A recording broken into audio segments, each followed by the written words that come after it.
Whoa. Here we go. And we are back for another Ask a Traffic Cop. X-Cop. After Dark. My name is Sean Shapiro. And I am here to answer your traffic and police questions. And joining me shortly, we've got the one, the only, the very Logan. Logan Grant from Brooks, Alberta, joining us. It's going to be a thing. Now I realize we might be having a problem. You may not be hearing the audio that I'm hearing, because I think I forgot to hit the switch. Let's see. Yeah, here we go. You missed the joy of that intro. Let's just do that again. I do like the sound. Okay. I think we got it going on now. If you've got traffic and police questions, that's kind of my bag. That's what my specialty is. It's a thing. Used to be a cop, and now I'm not. But I know stuff and things, and I like to share that information to help you out. It's a thing. This is an AI song that I created on Suno. I'm very tempted to make a Logan version, because I think it'd be pretty funny and awesome. That Spider who's in the room says, "Hey, it's my food buddy." What's going on, man? Spider's talking about going to some rib fests, and I'm down.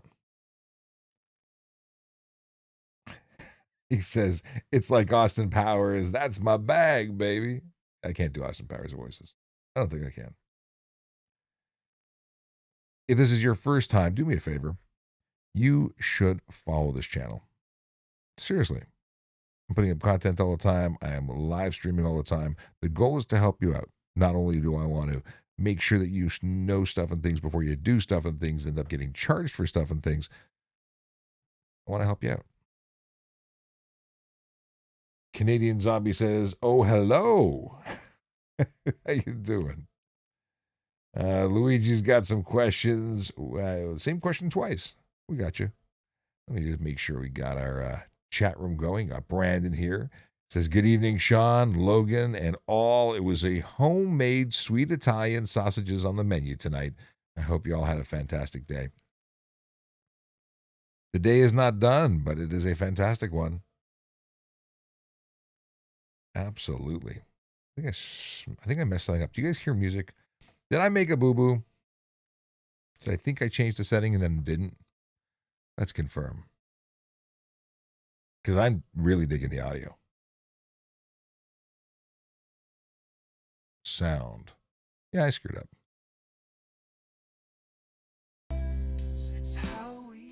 See? Terrible. I feel so bad. The input got changed.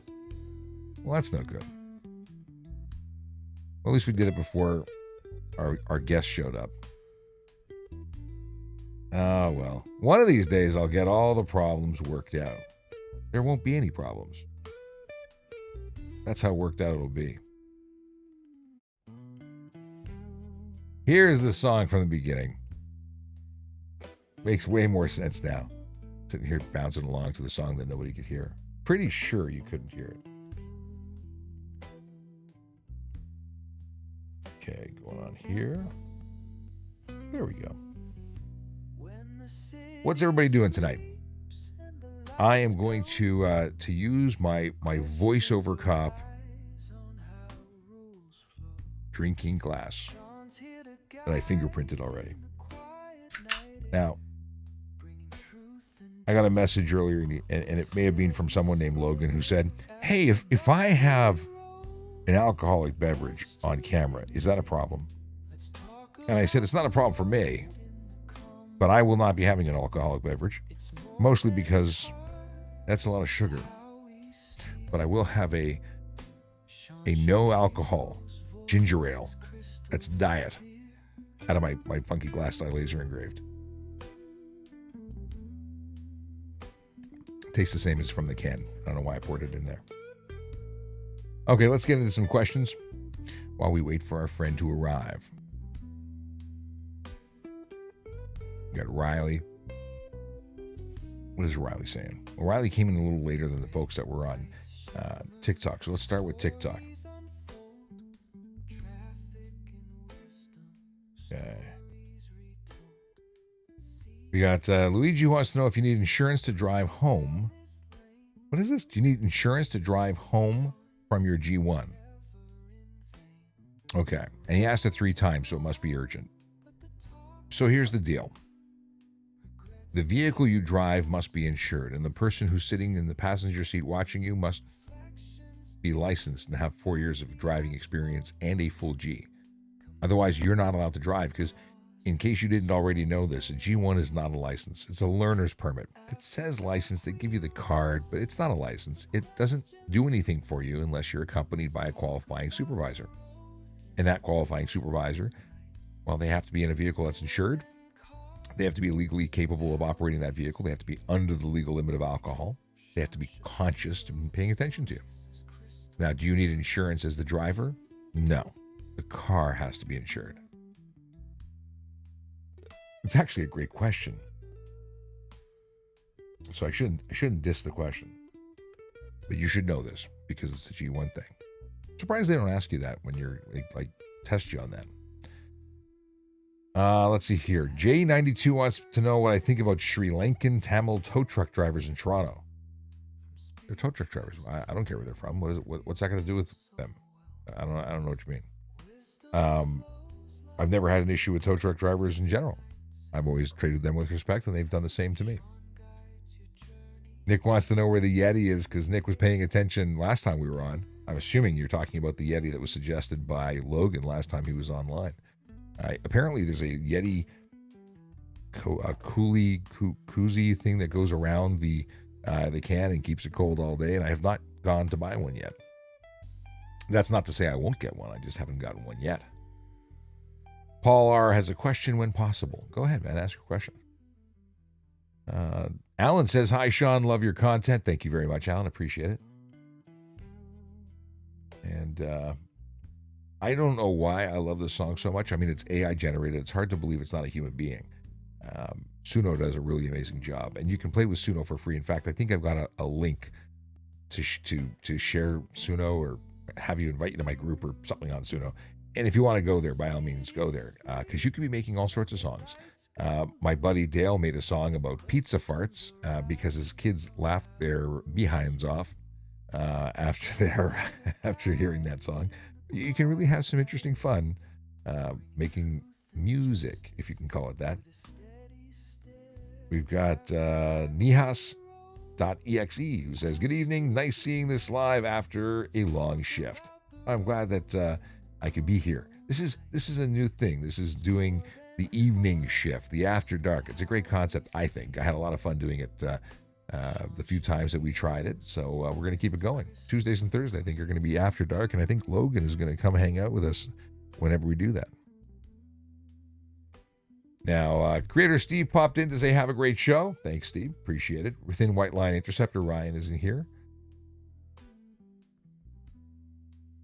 And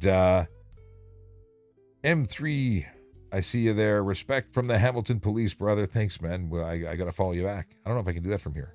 Can I do that from here? No, I can't do that from here. If I click on you, it wants to know if I can pin you or report you, but follow you, I cannot. So DM me, man. I'll follow you back. But I appreciate it. Okay, let's see what we got here. We've got Nick. We talked about Nick. Niha, who says, I was accidentally on Instagram. I never see Niha on Instagram, but now you've been outed. That's your other account. Okay, cool. Niha took the bus to her G1. Excellent. If you haven't been around for the last couple of live streams, I have a project plan that I'm going to start this week or next, and that I am going to be basically reading the Ontario Driver's Handbook. I'm going to turn it into a series. We're going to go chapter by chapter, breaking it down so it's easy to understand. We're going to help you pass.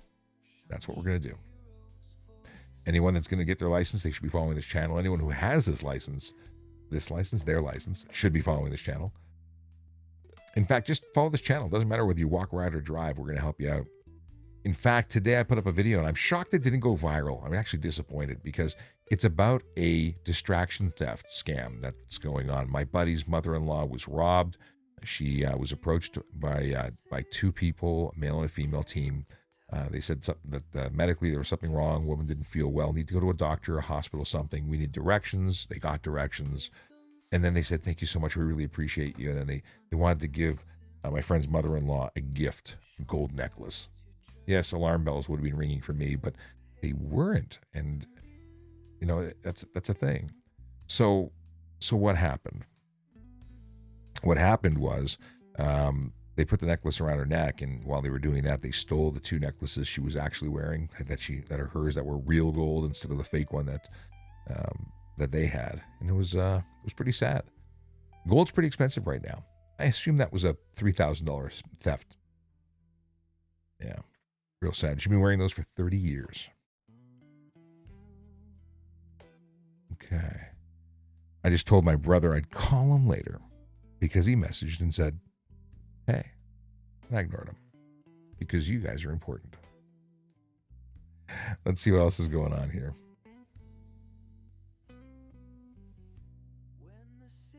Okay. Luigi wants to know follow-up question on this G1 insurance situation. My dad is the passenger, I can drive, and that is how it works. If your dad has a license, a full G with 4 years experience, I'm going to go out on a limb and assume that he has, then he can supervise you and you can drive home. You don't need to be added to the insurance policy to be a G1 driver. In fact, you can call the insurance company and say, I got my G1, and they'll say, good for you. Call us when you get your G2. That's pretty much what happens. All right. Paul R. Question for the automated speed cameras. Do they sometimes take pictures but never issue a ticket? Yes. So what happens in this process is that the picture's taken, it's triggered, and then it's reviewed by a human. And if it determines that that ticket shouldn't be issued, it won't be. It's a pretty good system to make sure it's right when it should be right.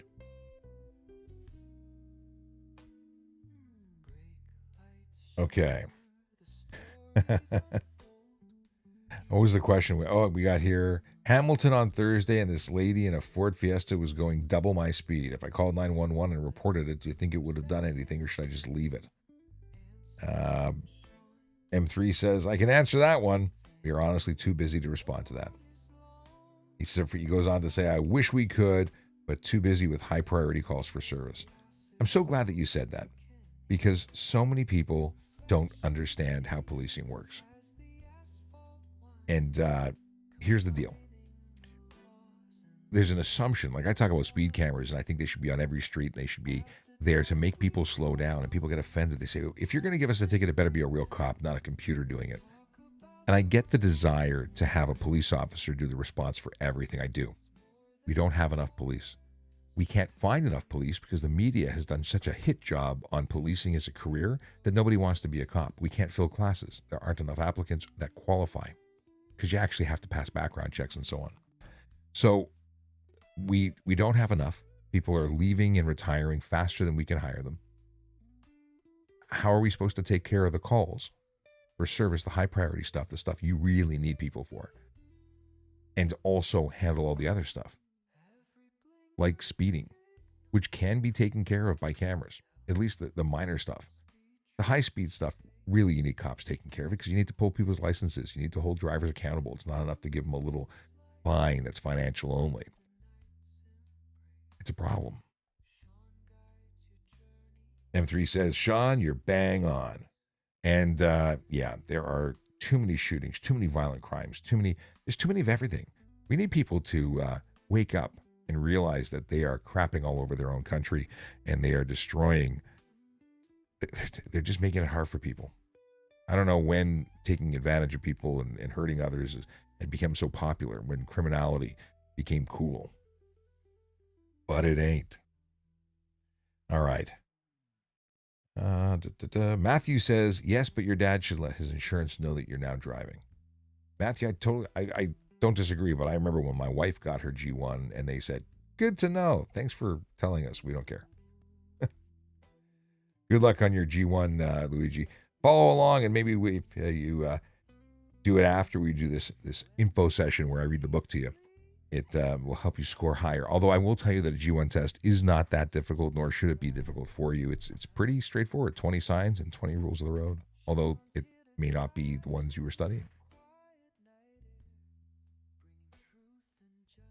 Will says, same issues in the jails. Law enforcement isn't what it used to be for a career, sadly. You know what? I still think it's the best job in the world. We're just handcuffed. When the cops are wearing the handcuffs, it makes it difficult. And for those of you in law enforcement, you know exactly what I'm talking about. The bad guys get in, get out. It's a revolving door. And that's a justice system problem.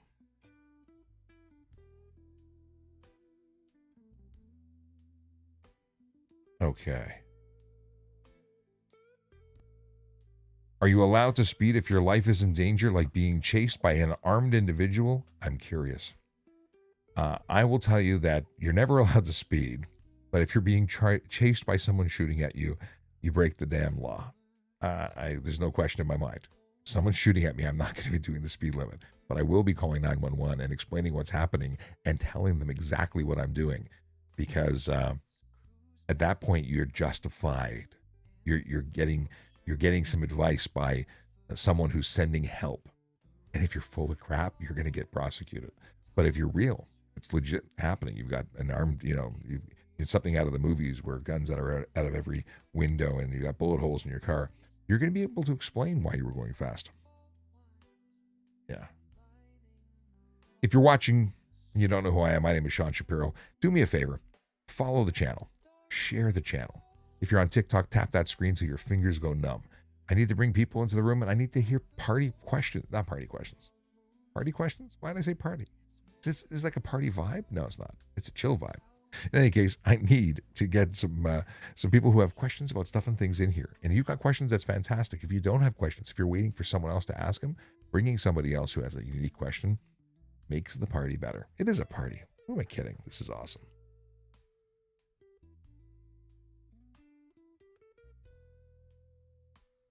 Let's see this question. That looked interesting. Something about a G2. Have people actually had... Oh, First Matthew says, when you get your G2, become a licensed driver, you have to be listed on the insurance. Matthew, are you in the insurance business? You sound like you might be an insurance person. I love insurance people. They answer all the insurance questions for me. Here's the deal with insurance on a G2. If you live in the home, the insurance company definitely wants you on the policy. But if you have a G2, can you borrow someone else's car? From a police perspective, as long as the vehicle is insured, you are legally permitted to operate it if you have the proper class of license. If you're doing it on a regular, the insurance company is going to want to have you on the insurance company or policy, regardless if you live there or not. And the deal is that if you don't get on the policy or you're not violating the law, you might have your policy denied. In other words, you wreck the car, they figure out you've been doing a lot of driving. They may say, we're not paying for it. And it's also possible that your policy has exclusions in it, like people under 25 or people named Bob. Never know. That's a contract with a private company. The owner should find out before they find out the hard way. Find out from them. Okay. Will Davies says, absolutely the best job in the world. I wouldn't trade this for anything. It was my childhood dream, and I am so blessed to have been able to fulfill every one of them. Not only was I a cop, I was a motorcycle cop. I did exactly what I wanted to do. Sadly, I was in a motorcycle collision. I was taken out of the game and never got back onto the road, which I missed terribly. I love the road. I did reinvent myself as a media guy, and I guess everything has a silver lining. I am enjoying the fact that I can help more people than ever before by doing this online. It's different, but I get to do it. And then I retired early because life throws you curveballs. But when you get lemons, you make lemonade.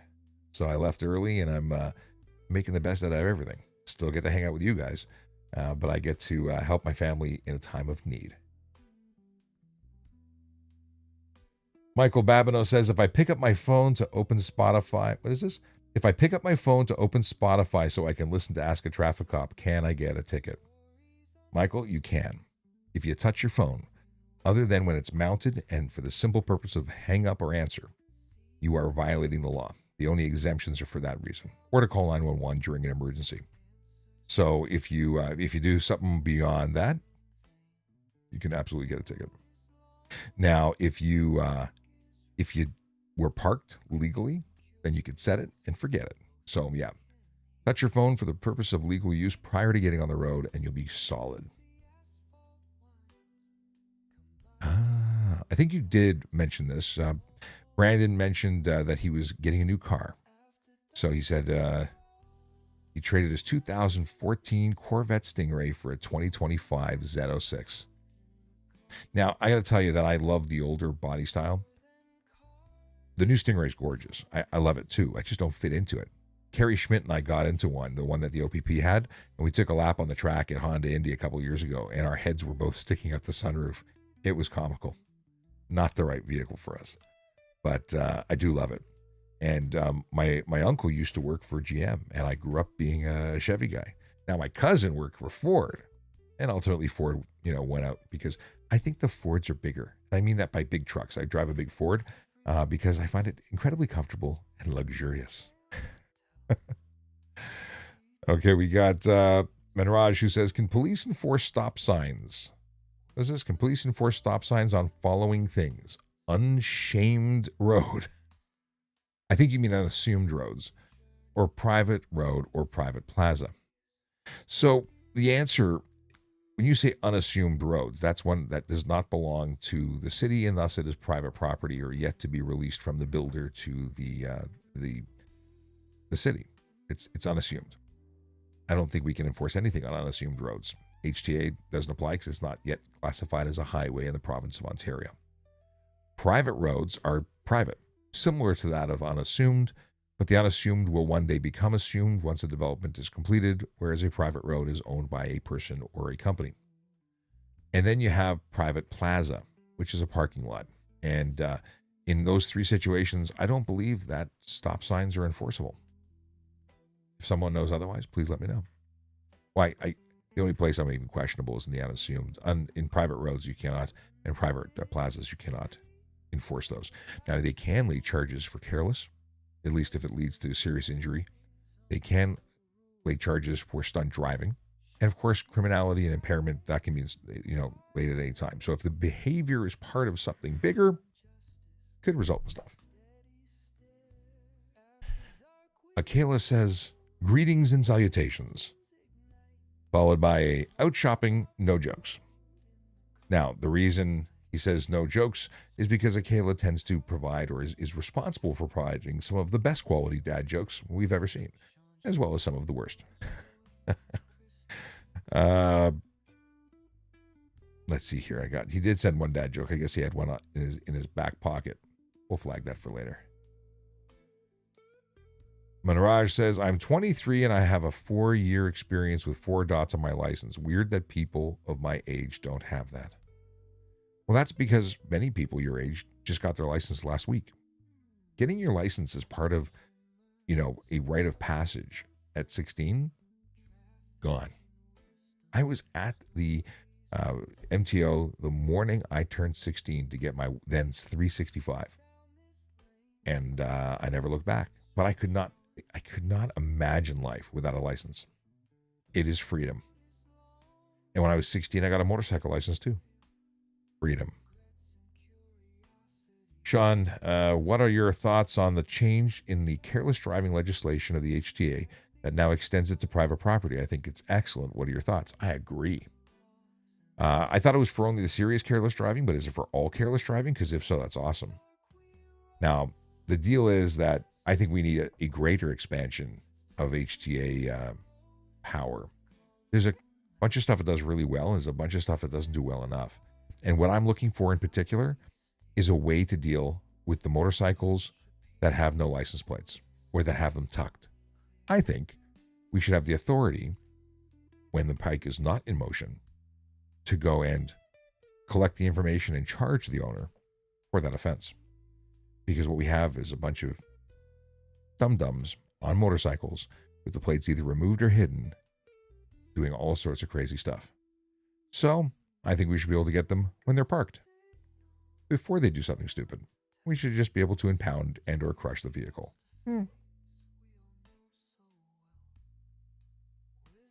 All right.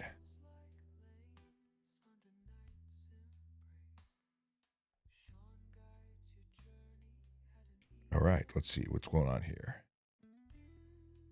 I just realized that Logan is late. Like, really late. He was going to be here at 9. I guess something happened. He did message me to say he was running behind schedule.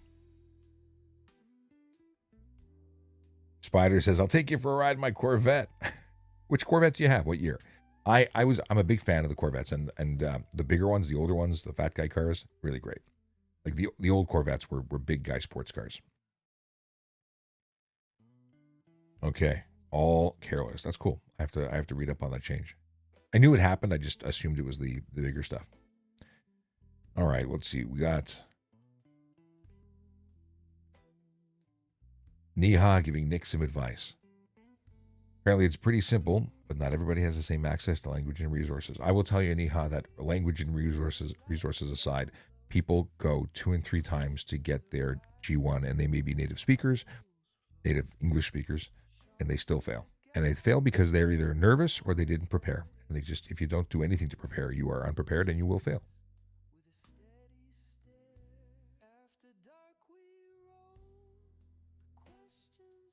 Now, Neha says that $1,000 increase for driving with your G2 on an insurance policy is a lot.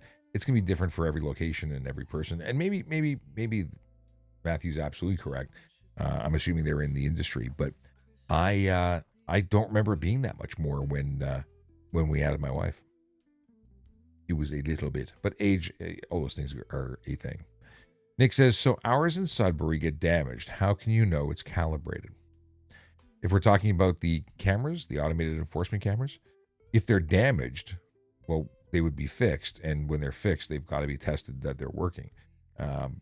Most jurisdictions post the findings or the certifications for them on their websites. But you could always call that into question in court if you were so inclined. 84. Oh, wow. 84 is Z51. Okay, your car is officially cool. All right, let's see what we got here. Lucas says, Sean. Lots of N's in that. How's it going, Lucas? Lamb 2025 says, what about privatization of policing? Well, we're not really seeing privatization of policing. What example are you using? Or what exactly are you asking? Manraj Verk says, we have 2 Manraj. Is it the same Manraj on YouTube and on X? Manraj says, I work in FedEx, which half road is private, other is unassumed. York police still enforce the unassumed, but not on private. That's why I was confused. Well, it's funny that you said the unassumed part you were unclear about. I don't think that they can do that. But I could be wrong. And it could be them being confused. How many times is your name mispronounced as Seen, not as Sean? Some people write it like this. A lot, and usually in drive-thrus. I was recently complaining about that. It's something that I've just come to accept as a thing. Okay, we've got Start the Car Reviews. That sounds like a good channel to check out. Alan Wayne 80 says, hello, good sir. How's retirement? It's pretty good. I've been talking about this a lot today, actually. I've been running calls with a bunch of my retired friends and active friends and just sort of reminiscing and catching up. Some birthdays that occurred, some lunch dates that we've just booked. And I really appreciate what life is like post-policing, in that I get to pick up how late I pick how late I stay up, how early I get up. If I do work or don't do work, it's all within my control. That's very weird, because for 25 years I didn't have any control. You could always dip into lube, but lube bank is where you put your overtime in case you need a day off. But being your own boss, commander of your own destiny, something like that. It's been pretty good. Fact is, I've been able to help my family do the things I need to do.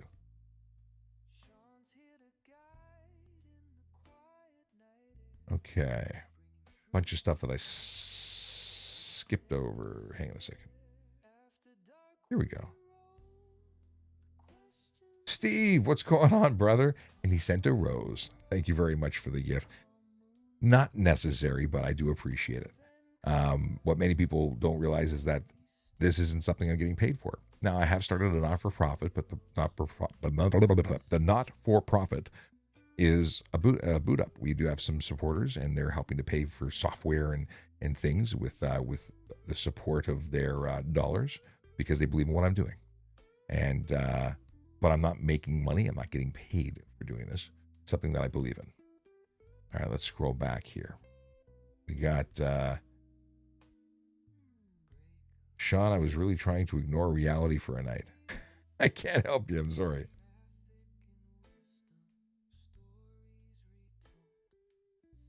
If you're watching and you don't know who I am, it's because I usually go live at 10 a.m. In fact, I'm going live tomorrow at 10 a.m. to do this all over again.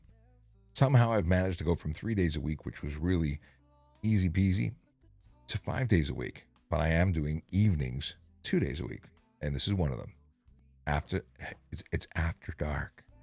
Ask a Traffic Cop after dark. With my nice AI generated background. I do like it. It's not perfect, but I like it. Oh, and if you don't mind, please follow me. Follow me and share the live. And if you want to really go over the top, follow me on the YouTube. Because I'm trying to get to 1,000 followers there so I can monetize the channel. And that's a thing. I'm also doing that affiliate thing with YouTube. So if you, affiliate thing with Amazon. So if you're looking for a, what do you call those things? Dash cameras. Or if you're looking for equipment to do the kind of thing that I do, green screens and cameras, I put together a list, and I'm going to start putting them, the links to those things in the descriptions of the videos that I post. And that way, if you're interested in knowing the equipment I have, and if you want to buy similar stuff, you can use the link and help support the channel. It's not about getting rich, but paying for software, internet, and stuff and things. Okay. Nick says, I've started my PhD in criminal justice, about a quarter of the way through in advanced corrections policy now. Nick, that's amazing. That's a whole lot of work.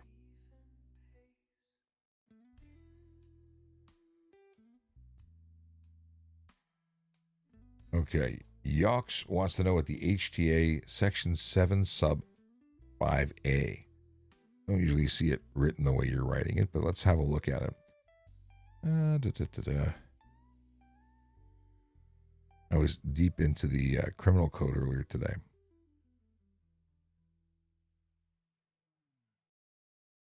Failed to surrender permit for motor vehicle?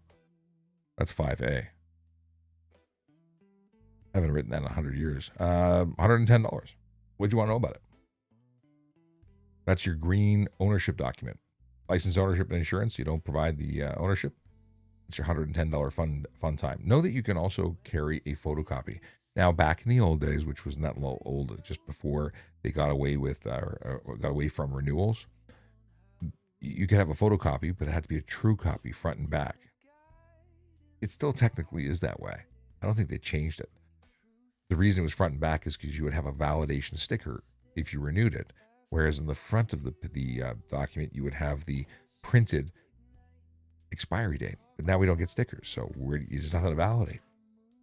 Questions that I come up with. Nick says, I spent 11 years at various levels of law enforcement. Tough gig.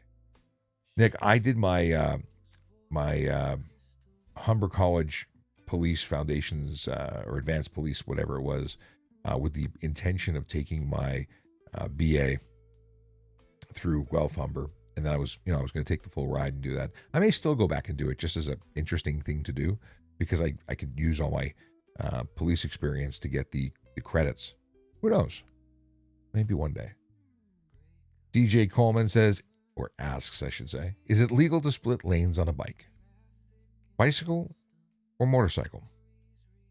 Really, the answer is you shouldn't be lane splitting on a bicycle. You're illegal, or not legal to do it on a motorcycle. It qualifies for careless driving. It qualifies for stunt driving. It qualifies for criminal dangerous driving. And how do we pick which one? It depends on what you're doing. Depends on what the officer observes. because I can tell you what I would do. If you were traveling through low speed through traffic, I'd probably go careless. If you're traveling high speed through stop traffic or moving traffic, well, then I'd be looking at stunt, depending on the speeds. And if you were doing something that was just all over the road, maniac style, then I'd be arresting you for criminal dangerous driving.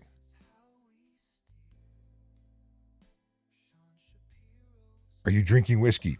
No, but it's sort of a whiskey glass. And if you can see it, hang on. This is my Canada Dry with nothing else. It's straight up. Oh, it's a green can. Ooh, it's a green can. So it's getting my chroma key effect. It's ginger ale, diet ginger ale in my cool laser engraved voiceover cup whiskey glass with no whiskey in it.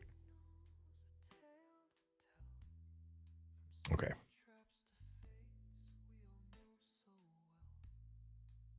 Oh, interesting. Spider says Ford wanted to pass a secret bill that he wanted to privatize the police. It's on Blind Spot. Go check it out. I don't even know what Blind Spot is.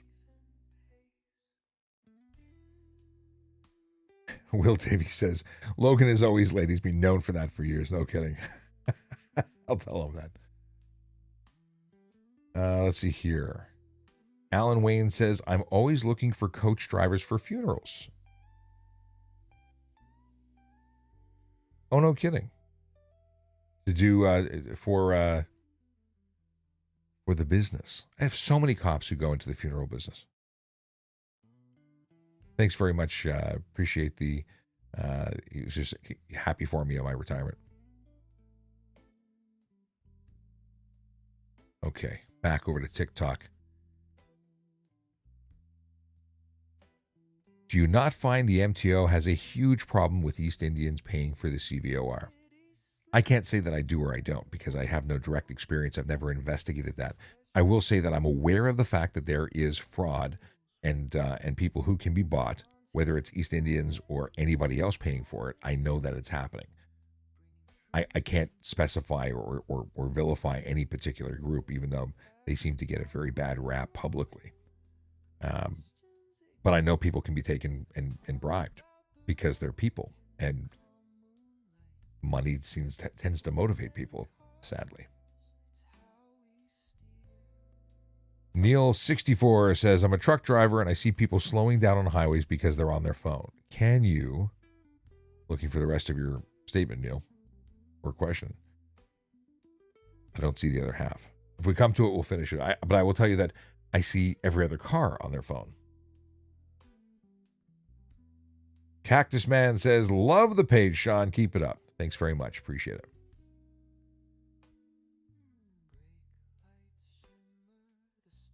Okay. Did you ever go undercover to infiltrate a bike gang? That's Glam 2025. So, funny story. No, but I did do that on television. So there was a Discovery television series that I guess went into different undercover scenarios. And there was one in particular where these two U.S. cops, something Bird and a big fat guy. Oddly enough, I played the big fat guy. And it was a short mini series that dealt with this particular investigation and these two cops. And I played that guy in the B-roll. No speaking. And I had grown a hell of a beard, and they actually, like, I grew my hair long, and I grew my beard, and I think we shaved everything off. I shaved off. They put on a fake beard. Now, I never had grown a beard this epic before when I was doing that kind of acting stuff. And I was on the job. I was either a court officer at the time, or I wonder if I ever saved that or downloaded it. If anyone finds these episodes, let me know. I used to do a lot of background, special skills, martial arts stuff. I was in a couple of movies with, or I was in one movie in particular with a guy from, what was his name? Billy Blanks. He did all that Thai bow stuff. I told the story in a previous live, but he didn't take direction very well. He was told to drive through this balsa wood fence and go off to the right. which was really go straight and go through the road. But he misunderstood, and he made a hard right and then drove into a bunch of student cars, and they had to shut down production of that particular movie. It's a bad movie. I have the DVD, and you can see me in rose-colored glasses carrying a staff and running during an evacuation scene. I was supposed to fight Billy Blanks in that movie, and I never got a chance to because they shut down production. I was supposed to shoot, like, the fight scene was the next day. Never forget that. Where can I find the full list of HTA violations? Well, you can go in and search Highway Traffic Act and look at Section 7, Sub 5, Sub A, and you'll find out that that particular violation is failing to surrender your ownership document. Woozy. Hey, Sean, can we honk at a police cruiser when they're in the wrong? Feels like a crime. You can bring someone to their attention anytime you want.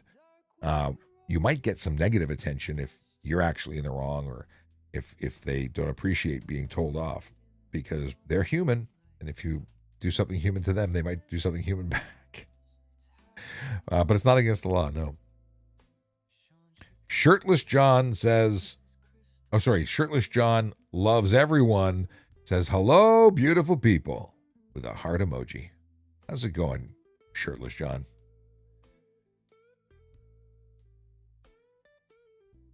Hamid says, thank you for doing this show, as it has been really informative for me. Honestly, a lot of great information, and especially it being from an experienced officer. That's the goal, man. I'm glad that you're finding value. That's why I do it. I'm here to help.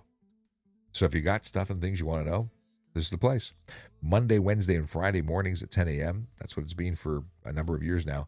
And Tuesdays and Thursdays, we're doing 9 p.m.s. Hey, I got a message saying, let me in, which means only one thing.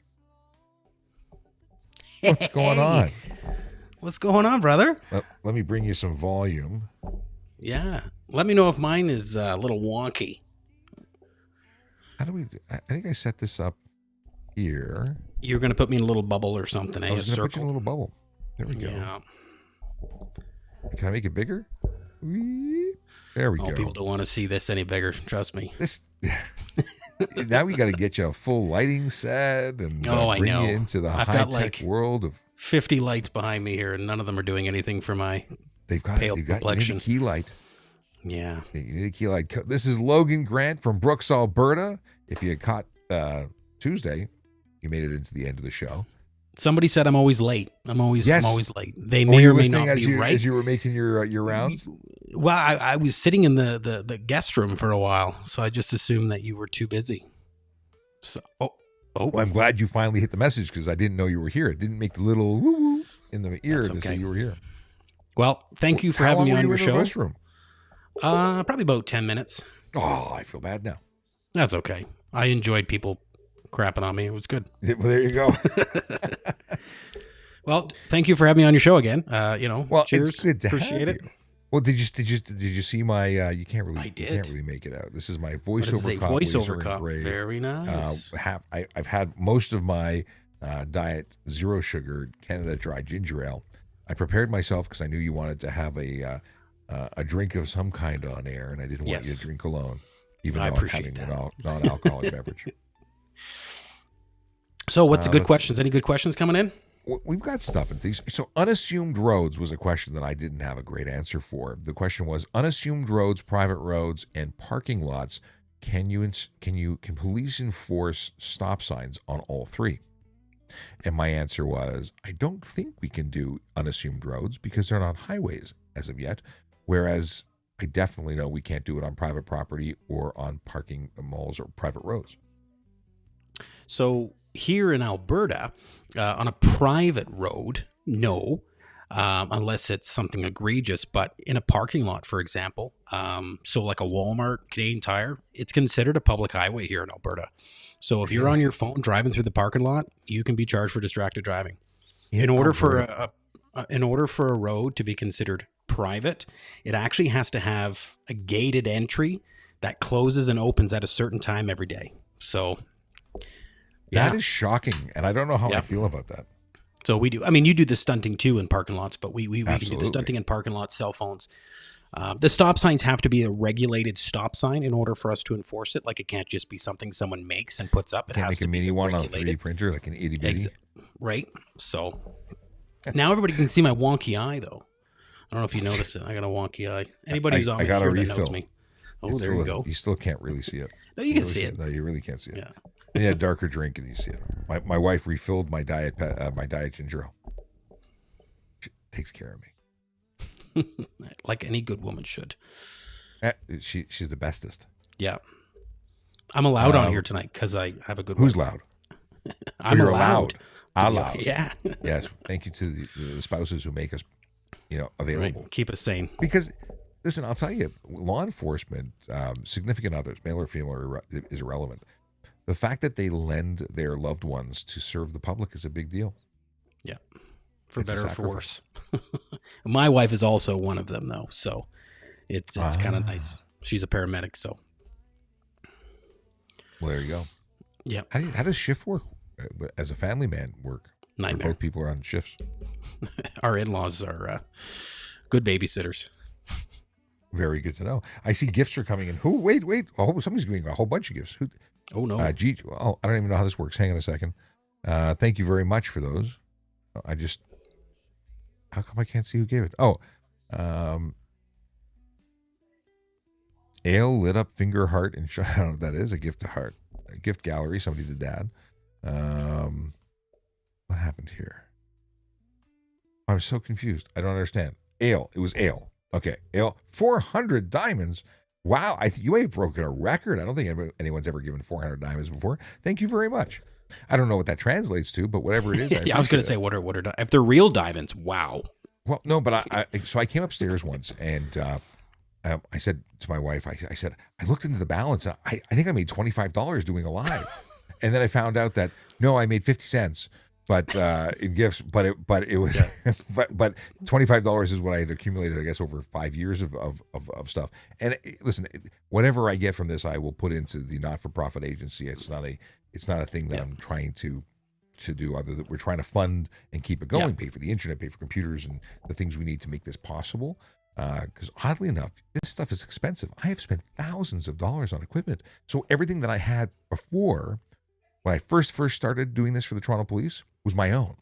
And that stuff is ancient now. So when I joined, when the Toronto Police started doing it, they bought their own equipment and I started using really good equipment. And then when I left the service, I'm like, I can't go backwards to the old equipment. I had to go out and buy all sorts of new stuff. So I've probably put 10 grand into this easily. Well, it looks like it. So you look like you look professional, Sean. And then I think $9,500 was the hat. Yeah, pretty much. Just the logo alone.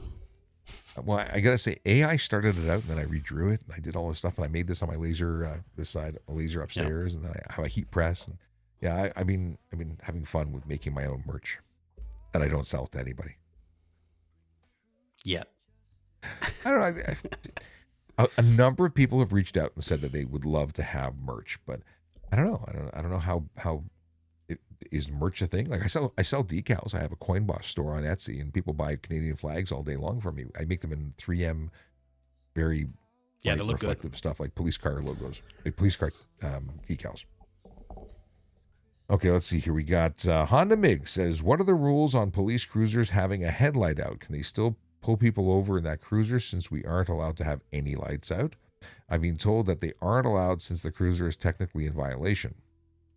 I have never heard of a we're not perfect, so you can't be or you're allowed to be imperfect too. Like, yes, we do a circle check, and yes, we should fix it, but that does not change the fact that you have to, at least in Ontario, it doesn't invalidate a ticket. No, nor does it here. I mean, if I got a burn headlight and I pull someone over for a burn headlight, my discretion would probably be to give them a warning, because I'm not going to give you a ticket while I got one. Kind of hypocritical, right? But there's nothing that says you can't. They happen, so especially with cars these days, trying to get a brand new headlight and taking a car off the road for some agencies is just not reasonable. It depends on the size of the agency. Like Toronto Police has 5, I think we have 5 garages. Yeah. You can just go park the car and take another car. Like that's not an option everybody has. So someone just popped in from Instagram. Their account is Beardy Rawat. Did I get that right?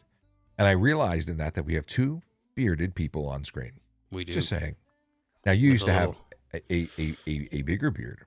And I now did, you yeah. have a lesser beard. I had beard Yeah. envy when you had the big beard.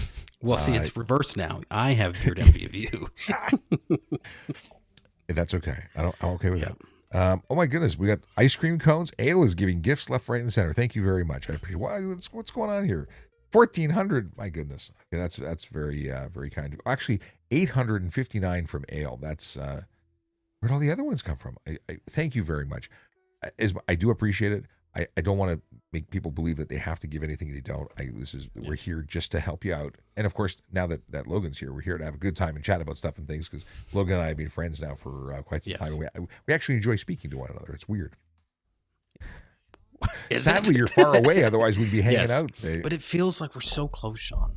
Wait, I can put my head out. No, it doesn't work. Put my head on. It's weird. Okay. So let's see. Massey Man 1105 says, how many years does Kerry Schmidt have at the OPP? I don't know. I do not know. It seems like forever. I saw him at the auto show. Sorry? I said it seems like forever. I've watched him on YouTube, TikTok, Instagram for years. So years, yes. But I know Cam Woolley very well, and Cam was the Kerry before Kerry was a Kerry. Yeah, Canada's worst driver. I loved watching him too. on that. Oh, I loved watching him on that. He's a lot of Savage. Fun. He works with Diamond and Diamond as their public safety ambassador, and of course, Diamond and Diamond is also a sponsor of Better Traffic, which is the host. The Better Traffic is a not for profit that I created, and that hosts Ask a Traffic Cop. So they work with them. They work with me and them and us and we. Yeah. And I've seen some of your shows, and they're great. I go on their podcast. Yeah, we have fun. They're good people. Okay. Neha has a question. Not the best idea, but can I use my phone in my work parking lot to change songs getting out? If you're not in motion and you're parked, I mean, that's not distracted driving. Well, in the province of Ontario, if you're not legally parked and you're on a road or highway, then you're eligible for a ticket. So if you were at a stoplight or if you're pulled to the side of the road and it's a no parking zone, then that would be an offense.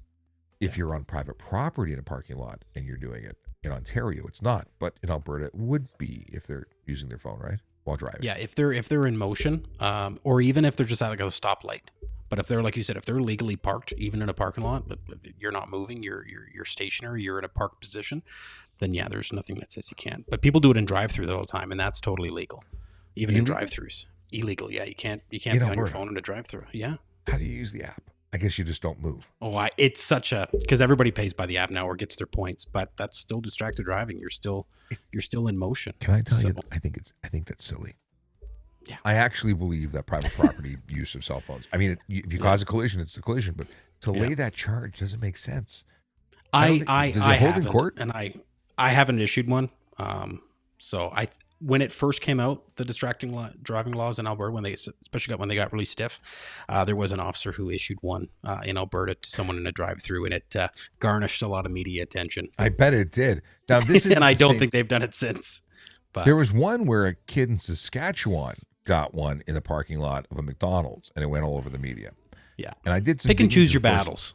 Pick and choose your battles. But I looked it up, and according to what I could find in their Traffic Safety Act, there was nothing that allowed them to write it in private property. And the statement from the RCMP, which wasn't the agency that wrote the ticket, or maybe it was vice versa, maybe it was RCMP that wrote it, but the local agency that spoke about it in the media, they said that the offense took place on the highway, on the road, and then the officer ticketed them on the private property. It was a motorcycle officer, so motorcycle cops know everything. I'm just trying to. Weren't you a motorcycle cop? Yeah, that's what I was getting at. I'm slow, Sean. Come on. Yeah. Toronto Stu joined and says, "Hey, Sean. Hey, Toronto Stu. Toronto Stu used to work for the Toronto Police Service and good. I believe gone to the Rogers Communications Company. Hope things are doing well, my friend." Ash Parrish says, "Motorcycle question," which is a good thing because we talk bikes. "I've heard lane splitting is illegal, but lane filtering is just not suggested. Is that true?" So I'm glad you asked about that. Lane filtering is they're both lane splitting. Generally speaking, the difference is lane splitting is when you are traveling at highway speeds, at driving speeds, amongst slow moving traffic or fast moving traffic. Whereas lane filtering tends to be traveling at any speed between non-moving traffic. All of these can result in charges of either careless driving, stunt driving, or criminal dangerous driving in Ontario. And the criminal, of course, is Canada-wide. Yeah. There is no province in Canada that explicitly allows lane splitting or lane filtering. It's not part of any traffic act that I'm aware of. Yeah. Well, you're right here. Even in Alberta, it's the same. How do you guys handle it? Well, you have stunting, and we have a couple other things that we can do. But to be honest, in a city our size, traffic is never backed up enough to warrant someone to do that. So it's honestly, a totally different game if there's no traffic. It really is. Right? Like, we're a city of about 16,000 people, and a bad traffic day's probably got 20 cars in it, if that. So there's definitely none of that really happening here. I mean, we have our concerns with motorcycles to begin with, but sure, not for that. What is the charge for stunt driving in Alberta? So stunting in Alberta is a $567 ticket and 3 points. Ooh, upon conviction. It's cheap. There are some things where we're definitely a little behind on. Even our distracted driving is $300, 3 points. So okay, so I mean, you guys have a little bit more. But we have very different implications or implementations of that. So what? Let's do it. We'll take a couple of seconds to talk about this before we go back to questions. But what is distracted driving for you guys? Because it's pretty sweeping, right?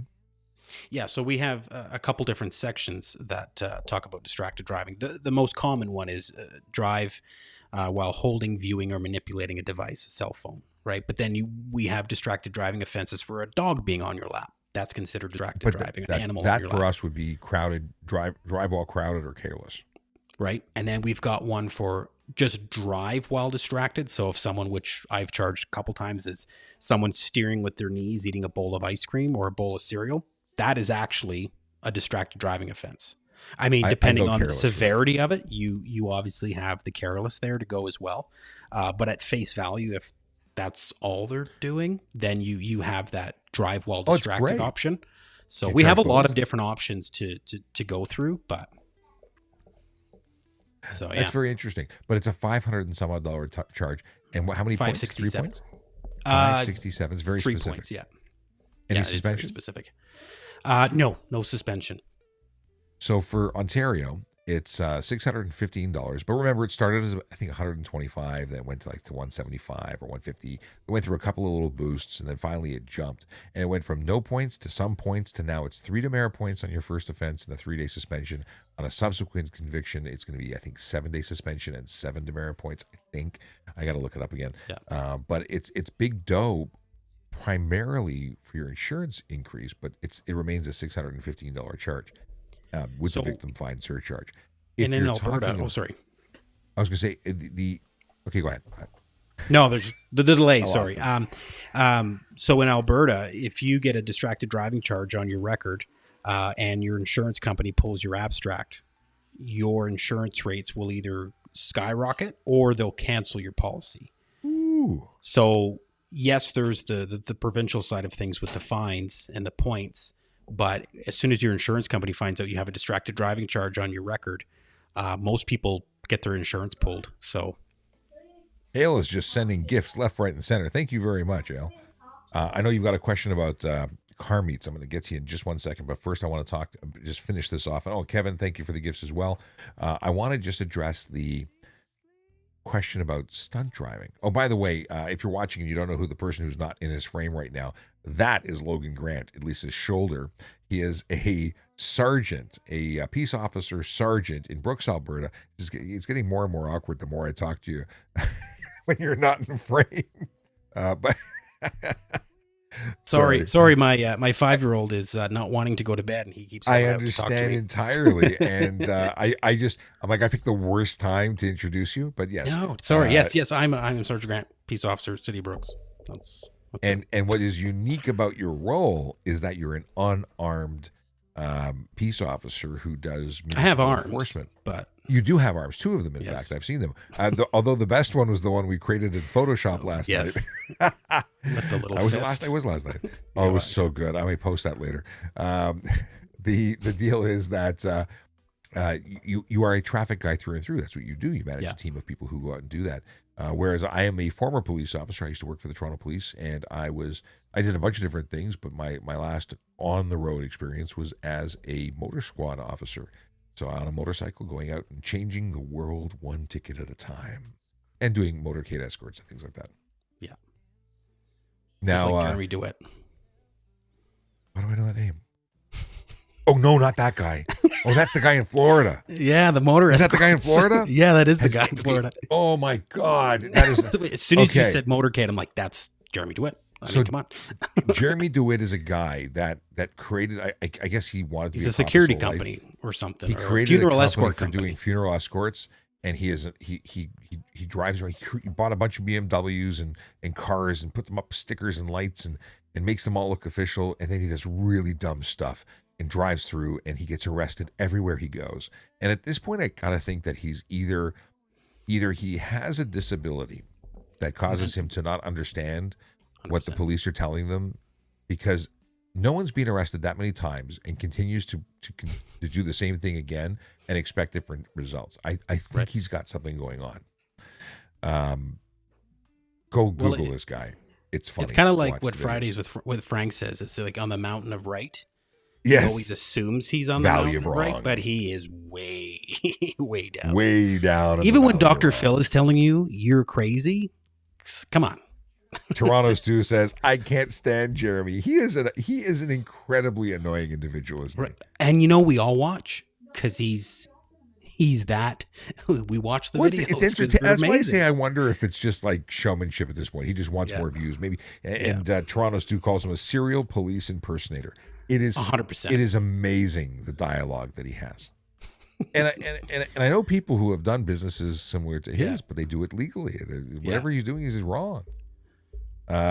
Shirtless John says, I remember those 365 days. Back in the day when a 365 was a learner's permit before they went to graduated licensing and changed it all and made it all weird. And when was that? Because I got my license in Ontario, but I don't remember the 365. Well, you are a little younger than I am, and I think that just a little bit. Just a little bit. And I think that may be why. Okay. Because I started G1, G2, G. So yeah. Okay. I had my full G license within roughly 30 days of becoming 16. Oh. Okay. Yes. I took my in-car young driver's course when I was 15. I rode my bicycle to the school. Oh. That's how determined I was to drive. Because I wanted to be in the mountain of right. Right, exactly. If I got a speeding ticket in the U.S., will they add 25% tariff? That's the question from Glam 2025. Probably.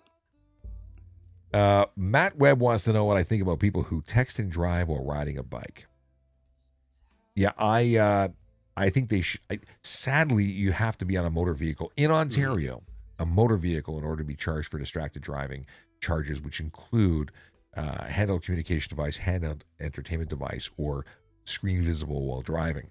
And they wouldn't qualify. Now, I think it's careless driving, and you could absolutely charge a cyclist with careless driving. They are vehicles on the road, and they're obligated to identify under the Highway Traffic Act. I've actually heard of some municipalities creating bylaws that state if you're a cyclist on the road and you have your phone on, like in your hand, and you're looking at your phone while you're cycling, you can actually get a municipal bylaw ticket for it. Oh, I think that's good too. So, problem with municipal bylaw tickets. Well, yeah, I'm assuming they'd have the same section on the Highway Traffic Act for them, and it would be an obligation to identify. But what bugs me is that the HTA currently doesn't require pedestrians to identify. Oh, really? Oh, yeah. Yeah, in Ontario. So if you're jaywalking, which jaywalking isn't even an offense, but if you were being stopped for a particular offense that is specific to pedestrians, and you didn't stop, they can't force you to. Yeah, it's not arrestable. In the TSA, the Traffic Safety Act here in Alberta, if you're a pedestrian contravening something of the Traffic Safety Act, as a pedestrian, you have to identify under the Traffic Safety Act. I wish that were the case. You can even be charged for stunting as a pedestrian. Really? Yeah. So Like, is that if you skip to my loo when you cross the street? Like, just for doing that. No, like I've seen people, like, if they don't want to be charged with mischief or whatever, like if somebody throws an egg at a car or something like that, they can actually be charged with stunting under the TSA. It's essentially anything that you do, whether you're in a vehicle or a pedestrian, that causes other motorists to take their attention off the road to put it onto you, is, I guess, the easiest way to describe the stunting laws out here. So if a pedestrian is yelling and screaming, making people like look over at them, they can be charged for stunting. Now, That's the chart wild isn't stuff. stunting, but everybody just refers to it as stunting. So everybody's like, oh, I'm not doing burnouts or anything. It's like, no, it's a little more than that. I am looking. Somebody asked me who is on the hat, and that was my first version of a logo that looked like me, and it was culmination of AI and other things and the tracing of my glasses. But I'm going to put something over your face for a second there, or maybe it won't even show Yeah, up. you put it over my face. It'll improve things. It's you're here. I'm gonna hang on a second. We'll move you for a second. No, I won't. Yes, I will. There I am. So that's the current version. That's what's on my jacket. That's what's on the new hats when I make new hats. Yeah. That's the Looks new good. sticker. Looks good. I had a lot of fun with it. Now I'm truly stuck with a beard for the rest of my life. A lot of Wouldn't have fans been any other here way. of Fridays with Frank. Oh, the fact that you have contact with him is mind blowing to me. Well, you guys really liked need to do a show. Well, I told him I'm going to fly down to Arizona. Yeah. So this is the little. If you saw the dialogue in Instagram, because apparently he's an Insta guy, he came on and responded laughing, and I have a picture of this somewhere. Where's the dialogue? I kind of feel like you with him was like how I was with you when you commented on one of our TikToks. It was like, oh my God, Sean Shapiro commented. He just fangirled a little bit. We've had some dialogue in the past, but it's awesome. So he says, I love this response. Thank you so much. This was a response where Buddy puts out a video saying, I just got an $80 ticket for doing 11 over, and it's bull poop. And I'm like, you were speeding. Like the only thing that, do you see that video? Oh yeah. Anyway, I so it was good. This is his. Well, you can't see this. Hang on. Will it work? It was about to filter. There we go. Frank Slope official. Look at that. Yeah, thank you so much. And then somebody else. Amazing. What we said. So I said here, he won't appreciate it. He says you're right, but he loves it. And then I said, Trouble Clef 92 says Frank and Sean Shap crossover, never expected. And then I said, shocking that we haven't done it already. Think we need to book an Arizona flight soon. And Frank says, hell yes. So I think we're going to make that happen. I was just talking to my wife about it over lunch yesterday. And the question is like, do we go as a family or do I just go down to Arizona? How do we make that happen? But it's going to happen. Come on now. Yeah. And Frank needs to jump onto an After Dark. I was going to say, you could easily probably try and get one of these done with him. But I got to go to Arizona. I want to do a ride along. I want to go. Maybe he'll deputize me and I'll get a cool hat. And yeah. That one flight medic says, hi, Logan. Miss you, buddy. Oh, by the way, did you clone your account? Are you transmitting on your channel? I have no idea. Did you type it in? I did the TikTok thing, if that makes sense, or the Instagram thing. But did you go online and type in a paired channels? I'm not very good at this whole. It does not appear. I barely got this stuff going. Oh, there you go. Still gotta get your light. I might have to send you an older light. Okay. Bernhard, how you doing? Now, no video or sound or shot. What happened? No video or sound. Hold on, it's working here. Bernhard might be having an issue on his end. You're looking good on my end. Yeah, it's working here. I'm just confirming. I have it running all over the place. All over the place. Seems to be working. Okay. Let's get back to some stuff and things. Ooh. N Sweet says, where should I send you the video I took of a driver who was recording us and also smoking on the highway? It clearly shows their license plate. I was also a passenger taking the video of the driver. You can send it to voiceovercop@gmail.com. That's where you can send it. If you got a link, if it's too big, you can put it in a Dropbox, send me a link for it. You can use WeTransfer for big files. Love to see it. Okay, Canadian Abe says radar detectors are illegal in Ontario, but not in Alberta. Bugs the crap out of me, but it's true. Yeah, you and me both. But if you're good enough with your radar instrument, you can get them before they slow down. Oh, yeah. I'm just scrolling back to see questions I missed, and Ale has sent ice cream cones, GGs, roses, ice cream cones, GGs. I don't know. Do they put like the animation? Like I used to get like the mustaches. I have my own mustache. I don't need a mustache, but it's just I because of the way I'm set up on the widescreen, I don't see the animations, and I actually want to have another screen just off in the distance. I tried to do it with an iPad, but I'm not seeing it. Just so I can see those animations when they come up. I feel bad ignoring somebody when they've given a gift, and it's not my intention. Just saying. Oh, and Minraj Verk gave, is that a pumpkin? What is that? I don't know what that is. But Minraj Verk usually sent a bunch of stuff. When you watch lives on TikTok, like you'll see the but because I'm looking through different software that I can't see it.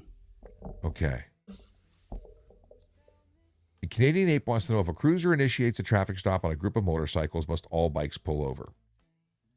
Generally speaking, here's the deal. If you see lights and sirens, your obligation under the Ontario Highway Traffic Act is to pull over. Mm-hmm. Everybody, all traffic should stop. And if that happens, all bikes should pull over because you don't know if it's a traffic stop or if it's an emergency vehicle trying to do something. So your obligation under the Highway Traffic Act is pull over. How is that in Alberta? It's no different. If there are lights and sirens of an emergency vehicle, you have to pull over to the right when it's safe to do so and stop.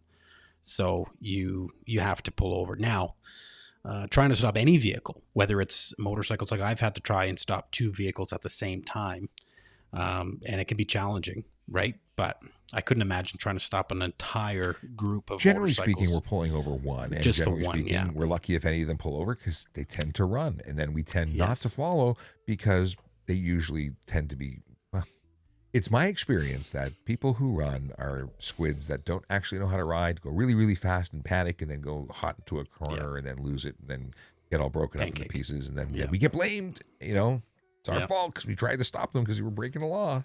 Just saying. But you know what? As long as you can get close enough to get the license plate here, we just send everything to the registered owner. But I think we should get a harpoon gun mounted to the front of the machine. Of our cars, even those like I think the OPP have them too. Those sticky GPS things that go on. Yeah. Well, they experimented with them. It was like this sticky foam ball that shot out, and it went and stuck to the. I thought it was so silly, but apparently it worked. And they were testing. They use them in the U.S. all the time, and I guess they work. So, do you know what I like in the U.S. where they deploy that bar that goes to the front, and it goes underneath the rear tire and wraps it all up, and they just I don't think the can't use it on a it's motorcycle. pretty cool. Though. It would kill the guy on the motorcycle. They even got the spike belts that come out from the push bar. It comes out. Spike belts? Yeah, like comes out from the push bar. It comes out to the side. Oh, and it goes and then they just roll over it and it deflates. You Yeah. can't do it with a motorcycle though, because you'll hurt the dumb rider. Anyone who runs from the police does not get sympathy from me. No. Okay, we've got. Hey Sean, I got a ticket for open alcohol in St. Thomas. $125 charge. Is that legit? I think you got a bylaw ticket because open alcohol under the Liquor Licensing Act would be much more, I think. I'd look it up, but I'm going to just assume. Is it legit? You got a ticket and you had open. Well, first of all, you're not allowed to have open alcohol in a motor vehicle in Ontario. How's that? Same. $120 ticket if you have an open alcohol. It's also a $120 ticket if you just have alcohol, even if it's closed within reach. Well, hang on a second. Yeah. So you can't even have it in reach. So if you're in the driver's seat and let's say you go to the liquor store and you buy a case of beer, it cannot be within reach of you. You cannot be in a position in your vehicle that you can have access to it. It can be $120 ticket in Caesar Ontario, liquor. I can take a closed, sealed from factory bottle, put it in my pocket and drive. I can do the same thing with marijuana. Can't do that here. Now, however, cannabis here is the same. If you go to the cannabis store and you buy you buy your cannabis, as long as you don't break the seal, It can be on your lap. It could be in your pocket. It could be in the So center console. why would Not a alcohol be problem. any different? We handle it the same as know. alcohol. But Yeah. if you had a bottle of wine, you cracked the seal and you closed it. Now it's something that's readily Open available. alcohol. That Yeah. has to be out of the Yeah. reach of the driver. Interesting.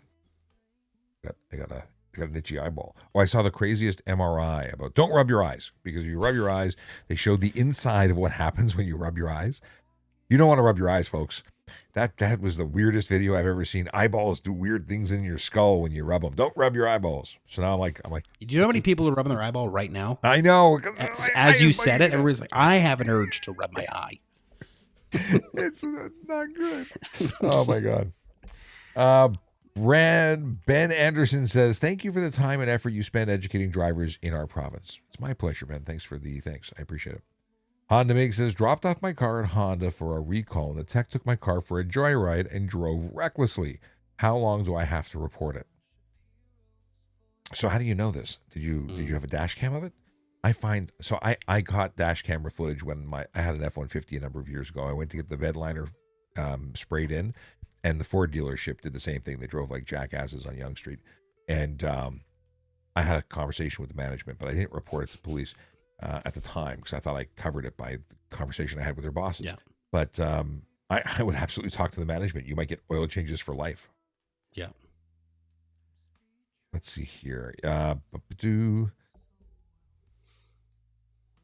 we talked about that. I was trying to read questions here, but I'm not really I was getting ignoring Ale, and Ale, I told you I'd cover your question, and I will right now. Okay, what is your opinion on car meets? Sorry for making you wait so long, my friend.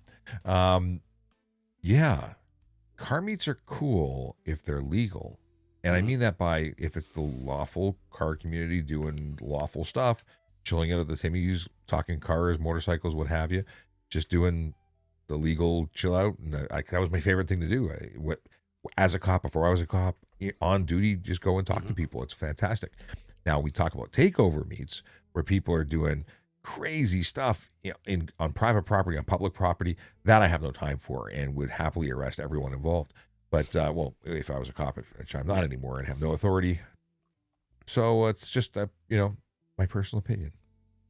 I love car meets. I love seeing our car communities come out, get together, show their passion for motor vehicles. Some of the cool things they get to do with their vehicles legally when they're parked. They're great conversation pieces. I love it. I love showing up. Some of them like to look at my car, right? You have a good conversation with people. And it's also a good time to educate as well, so I like it. Like to come out to some car meets. I was invited to go do some racetrack stuff. By the way, if you want to go fast, take it to the track. Right Track Racing just joined in. Hey, Blaze, how you doing, brother? Blaze is a police officer with the Toronto Police Service, and he is all about, you got that urge to go fast, take it to the track. He does educational programs. He has, Right Track Racing is a not-for-profit that he has created, and I'm all on board with that. I like going fast. I got a friend who owns a race team. Going fast is a cool thing to do in a racetrack, on a racetrack. In a racetrack would be weird. On a racetrack, much better. Honda Mig says, yeah, dash cam caught it, and management isn't taking it seriously. You know what I would do, Honda Migs? I would put it on their Yelp review channel, on their Google review channel, and see how quickly they subtly say, ooh, we screwed up. I'd talk to the media. I would just lambaste them. And of course, I would never go back to that dealership, because if they don't know what customer service is, you should educate them. Yeah, I honestly believe that. If you don't take it seriously with a full-on, I would demand a literal apology, and I would publish the video. This is insane. Yeah. Do you know what it's like? It's right out of Ferris Bueller's Day Off, right? I know what that is. Don't worry. Please, you do, right? You know what? Yeah. They take the car, the Ferrari. Take the car. Yeah. But there's other movies where the guy drops off the car and they jump in and they pretend to be valets and just destroy the car and bring it back. Not okay. Yeah. It's not okay. Okay. Follow Ontario car scene on Instagram. That will change your mind about that. What are we talking about? Ale, fill me in on what you're talking about. It was a comment to teenagers don't. Oh, yes, because Almer BF says teenagers don't care to drive anymore. At least not in my generation, not as much as my generation. And then the response from Ale was that Ontario car scene on Instagram would change your mind. I think that's what you're saying. There's a lot of great people in the industry that, like in the car scene, that are awesome. And there are a lot that are not awesome. Yeah. There's always a few that ruin it for everybody. So Ryan Thomas changed this thing. He says he got I guess he was doing voice to text, because he says he sent the same question, except instead of $25, it's $125, but instead of charge, it says church. So I sometimes I hate the voice to text, but my goodness, it's convenient. So 125 is more in line with what yours is. Yeah. And you know, since we're talking about it, let's look up the Liquor License Act, see what the charge is in Ontario, which I imagine is 125, but I haven't looked at it recently. So let's load them. Oh, we're not loading them up. No, I opened up Hunting Sniper instead of the Highway Traffic Act for Liquor License Act. That's the one game I have on my phone that I actually play. It's Hunting Sniper. If you haven't played with it, it's addictive.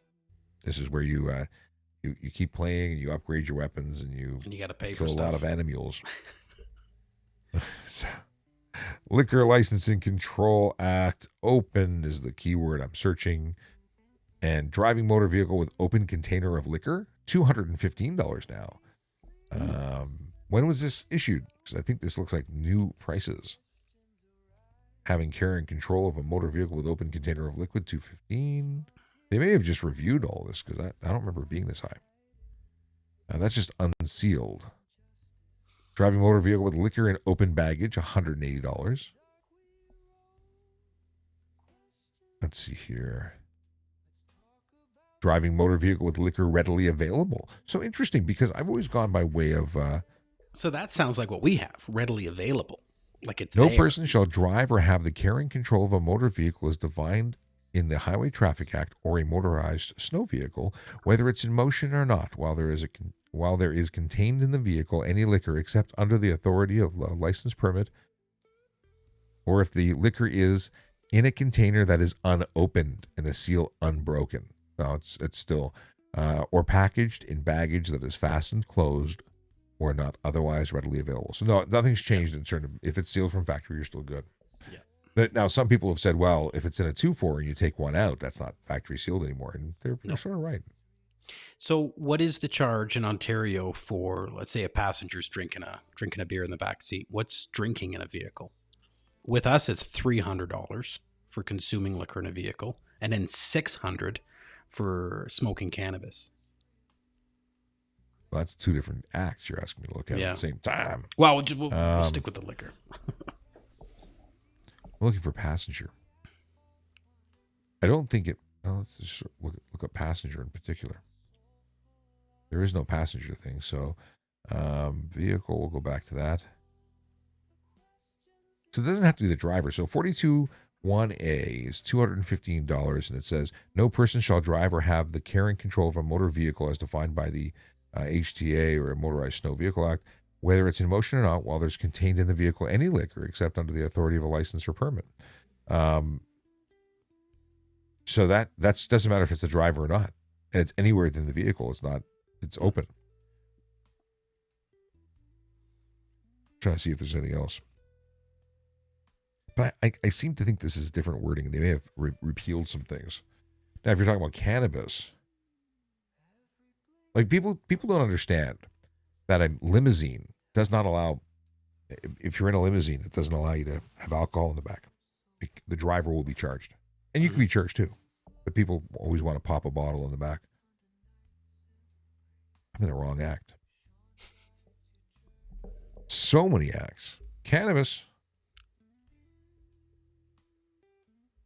Control Act.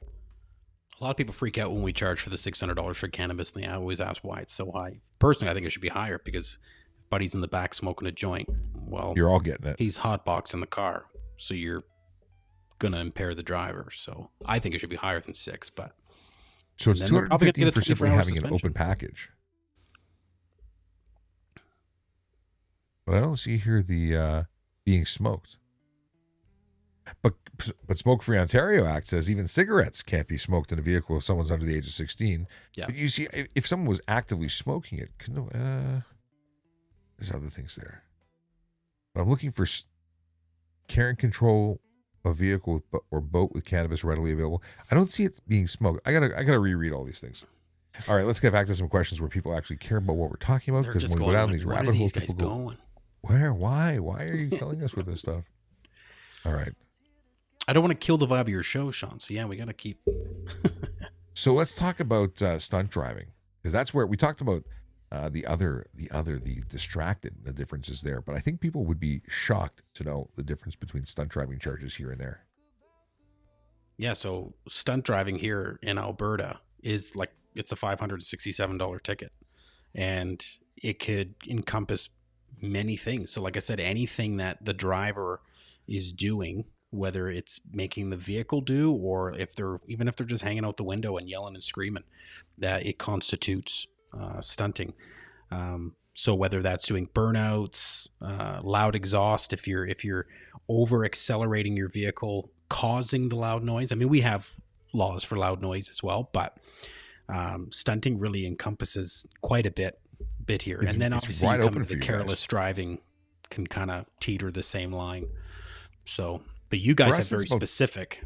yes, oh yes, Yeah. 15, roughly 15 triggers from a marked departure from traffic in terms of accelerating away. Hmm. Could be 50 over anywhere, 40 over in slower speed under 80, 50 over if it's 80 and above speed limit. But then there's stuff like the jackrabbit start, where you hit the gas on a green before the oncoming traffic has a chance to take off from stop. There's tons of not being in the driver's seat, um, intentional loss of traction during a turn, like donuts, all those things. Taking a wheel off the ground, wheelies of any kind, Yeah, and or that would be like motorcycles too. Like that's the same thing. Stunting would encompass that. So but for your what is speed though, yeah, if someone's doing, let's say, 51 plus the speed limit, that's stunting for you guys, that's right? stunting So based for on us, it's speed. just it's straight speed. 51 Really? plus is a summons to court, and usually the summons will come with, depending on the severity, over 51 plus. Like we can't seize a vehicle for 51 plus.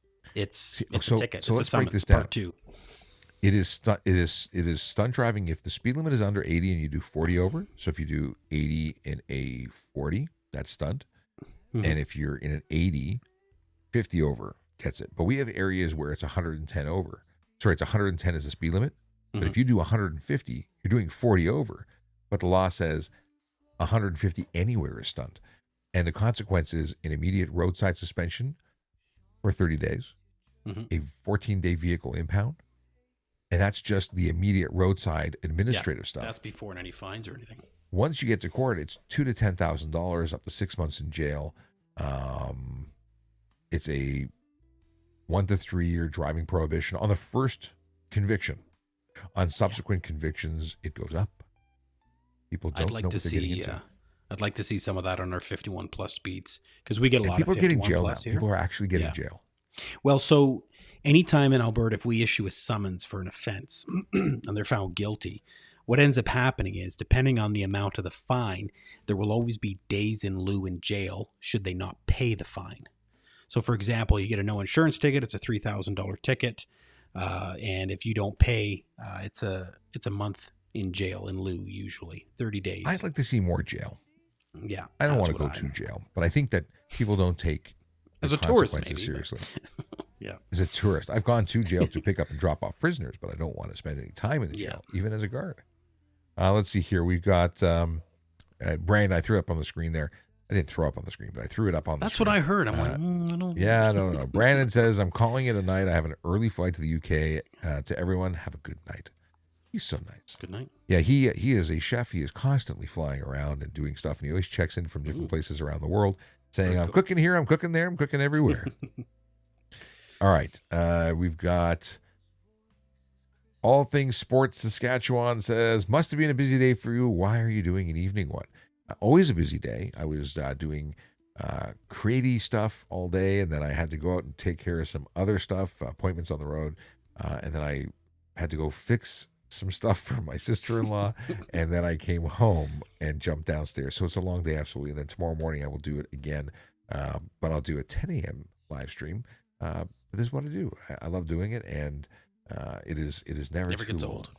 Never gets old. No, I've been doing this. People thought I would go crazy by now. Maybe I have, No, it's not a problem to talk about the same stuff all the time. What you do is you keep learning and researching and developing new things. Like I had a great, I spent about an hour this morning talking about, what are the lawful authorities about taking over a roadway for protesting.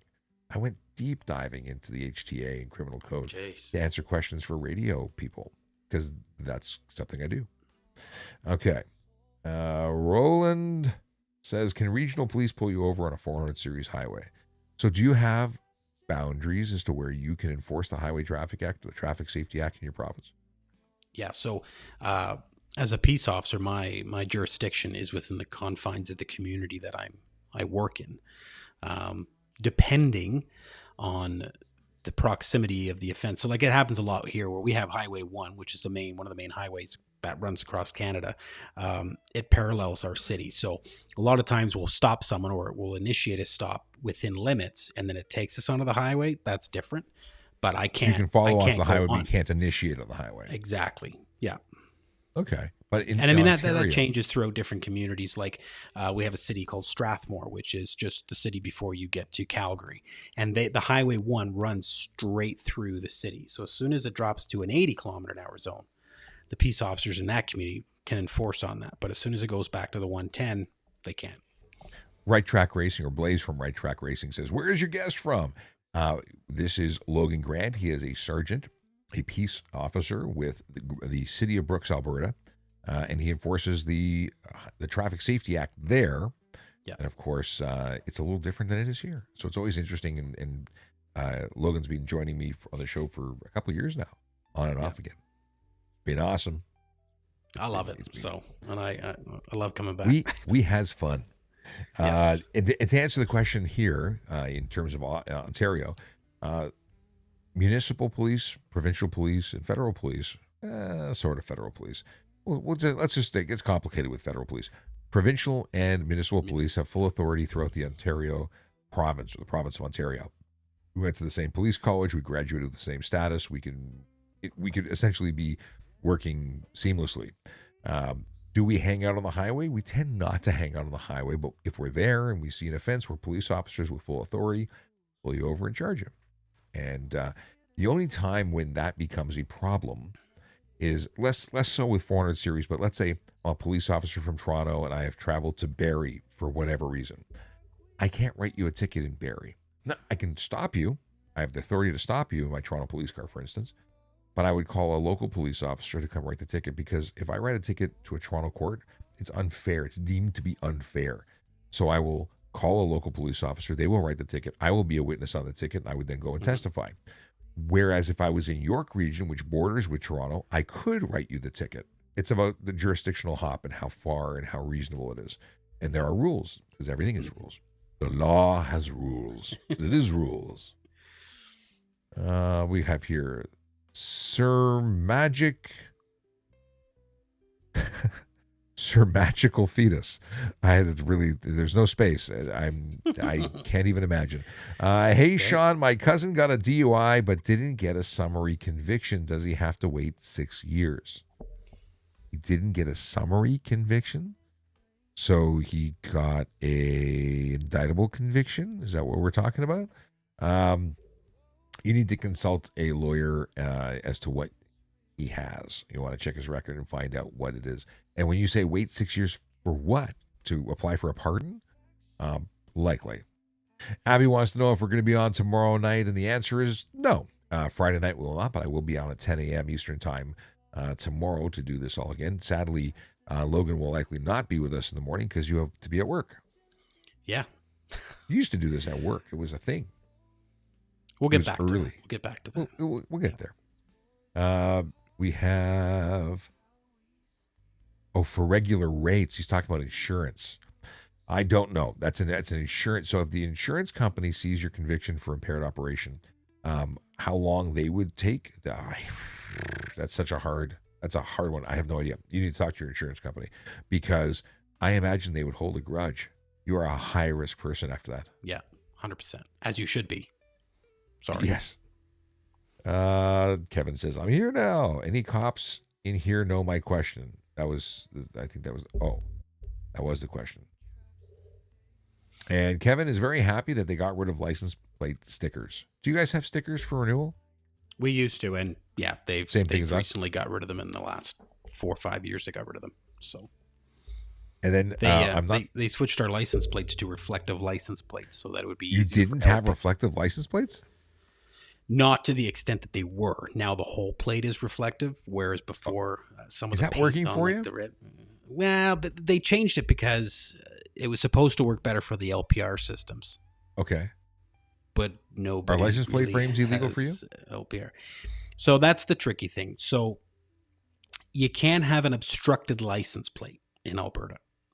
Now, having said that, if you have a clear, opaque cover at face value, if I can read the plate from within 15 meters, it's not Interesting. obstructed. But Interesting. because we have a lot of county roads here and dirt roads, if that opaque or that clear license Gets plate cover dirty. gets dirty, it's flat out obstructed. Now, the dark colored ones, flat out obstructed. You can't have them. But So at face value, a clear one, if I can see it from within, I think it's actually 14 or 15 meters is the law. You're fine. Well, here's the fly in the ointment. What about the ones that are clear to the naked eye, but if you have a polarized lens, they're black? You can't see them because they set up to prevent photo capturing of their license plate. Yeah. Ba-dum-bum. Boom. And I wear polarized glasses, so like I said, as long as I can see it within 14 meters. But it depends on the polarizing angle. obstructed. You can rotate it, and you might make it turn black. Because when you take Gotcha. two polarized lenses and you rotate them, there is a period where the polarization lines intercede and then turn it darker. I will show you. Most people just get their license plate covers here from Canadian Tires, so I don't. Oh, they're not sneaky sneakers. yeah, I don't think. All Things Sports Saskatchewan says, is it true that radars are illegal in Ontario, and why? I feel like I asked this question before. They're illegal in Ontario. It drives me crazy. And you can I think see it's them immediately. $170. And your search powers are amazing. We have search powers. If we believe you have Yeah. one, we can get in there. We can get in there. Okay. And of course, we allow them. So. Ooh, this is such a political question. I don't think I want to answer it because I think it's much more interesting to leave everyone wondering. Andy Singh from Mars says, "Are you a Trump supporter?" I don't own a Tesla, so please don't hurt my. I'm so annoyed by the fact that people are destroying property. We had a dealership in Hamilton with 80 Teslas destroyed or vandalized today. 80 vehicles vandalized because somebody doesn't like the politics of Elon Musk. And the sad part is there were probably people who would probably want to drive an electric car. Well, but you know what I mean? Like, maybe the same people were like, go buy a Tesla, save the planet. Yeah. Now it's like, you bought a Tesla? How horrible are you saving the planet? You got to sell that thing. Like they're oh my God. I love politics. I love watching it. I don't talk my personal politics because I don't think it's relevant to the stuff I educate about. But the thing is, people define you by it, and it means nothing. Like who cares? Who gives a rat's ass? I mean, listen, politics is important, but I don't really want to get into all this stuff because no matter what my answer is, half the people will hate it. Why must we go there? You want to talk about a rabbit hole? That's a big rabbit hole. Yeah, danger, Will Robinson. Yeah. Andrew D says, does the cover give police a reason to stop it for something else? The dealership name on it. Okay, so license plate frame. In Ontario, that's illegal. You can't even have a frame around it. You can't cover any portion of the plate. Is it really going to be a problem? I mean, we don't need that as an excuse to pull you over. Police in Ontario can pull you over if you do nothing wrong. If you have a perfect vehicle at face value, the reason they would pull you over is to verify you have a license, that you're legally permitted to be operating the vehicle, that you're sober, that you have insurance, that the vehicle, if there was suspicion as to whether or not it was roadworthy and safe, they could do that. If it was a customized car and we thought that there was something wrong with it, that would be a reason to pull you over. But if they have the reason of just checking your license to see if you're licensed, that's enough of a reason. You don't have to wait for your license plate. But that said, if you have a license plate, something just Flew into my eye. And Oh, how I don't have a controversial is cigarette eye. that though of a statement at itself though, right? Like when you sit there and say, "Oh, we can just pull you over to check your driver's license, registration, insurance," but I didn't do anything wrong. It's like, yeah, but in order to be on the road, you have to have those three, and we That's need to right. ensure that you have those three. And it's such a like, well, no, I have to make a mistake. It's like, Well, no, in the you States, don't. though, in some Wow, states, that's in Pennsylvania, if I'm not mistaken, you can't even be pulled over for a seatbelt offense. That's called a secondary offense in Pennsylvania. You have to be doing something else. And then if you're pulled over for the other offense, they can also ticket you for the seatbelt if they saw that as a thing. That blew my mind. Yeah. I've heard a lot of the auditors that are on YouTube talk about secondary offenses. Now, those people I can't stand.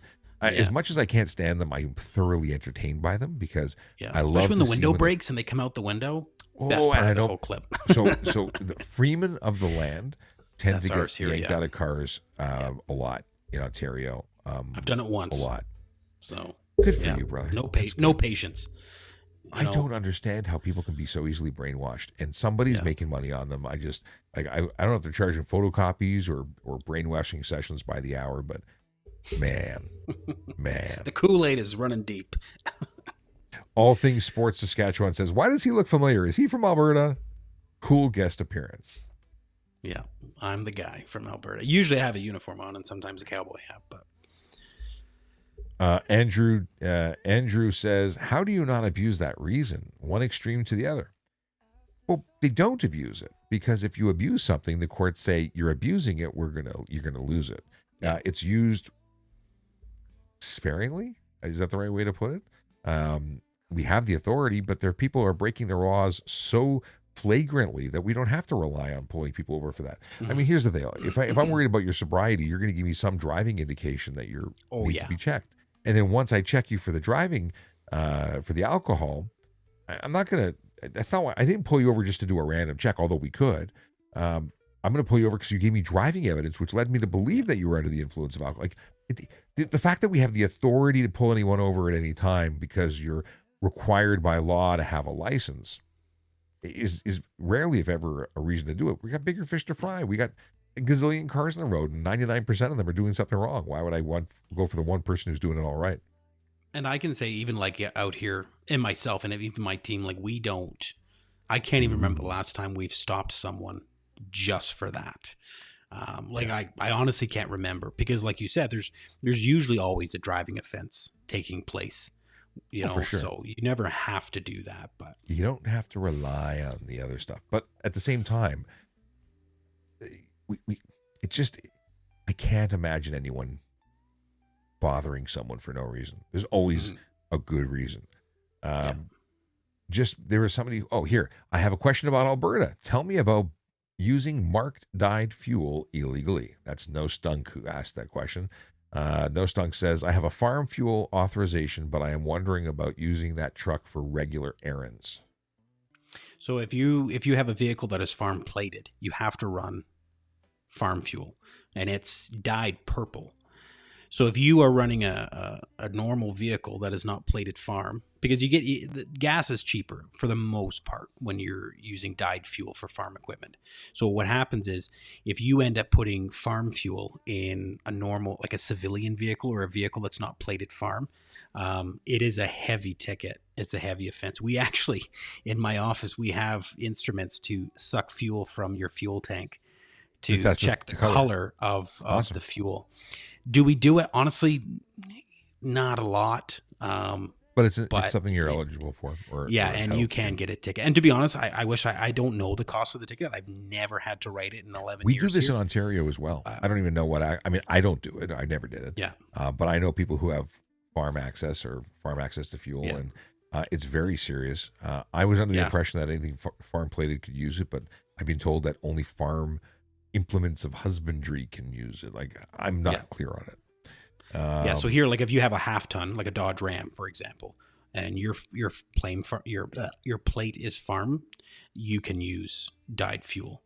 But I guess it's different because that's not registered that way, then you can't.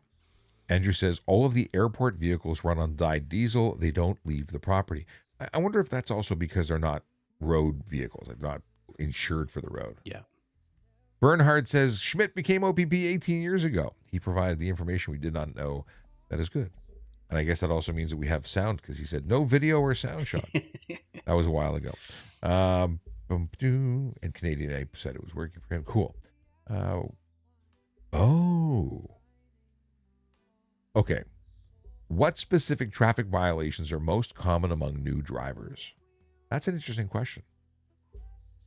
I can tell you that new drivers tend to be concerned about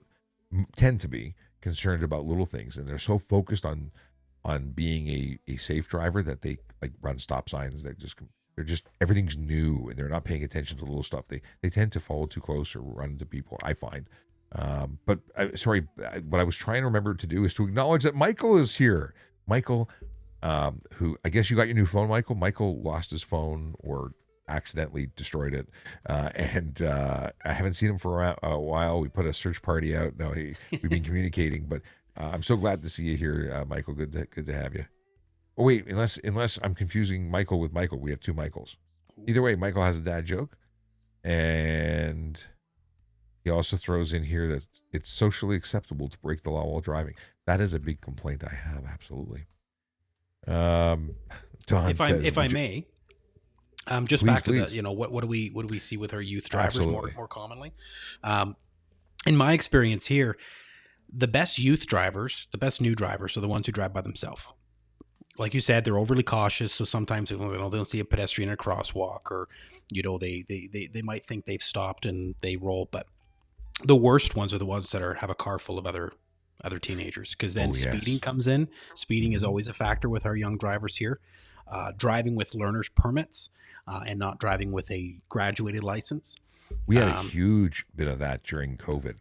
We still, like, the city I live in, learner drivers are probably one of our top rated offenses that we write. People driving with, like, you're equivalent to a G1. So, but speed and stunting style behavior is our biggest thing. Is it the firing squad for them? What do you do with them? Well, through I don't know what where I to go from left there, field. Sean. No, we when it comes to our youth, and our teen drivers, I mean, when it comes to speed, we're pretty heavy on everyone here in our city with speed. Doesn't matter how old you are, you'll probably get the ticket. But we tend to try and rely more on education with our teens, because we don't want to hammer them up in the court process. But speed, they're probably definitely getting a speeding ticket. I've always been very fair. If it was minor stuff, it was a new driver. They're all stressed out. They're already freaking out.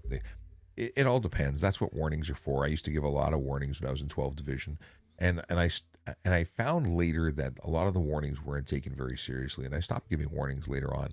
I also stopped reducing fines. Do you like to reduce your fines? Never.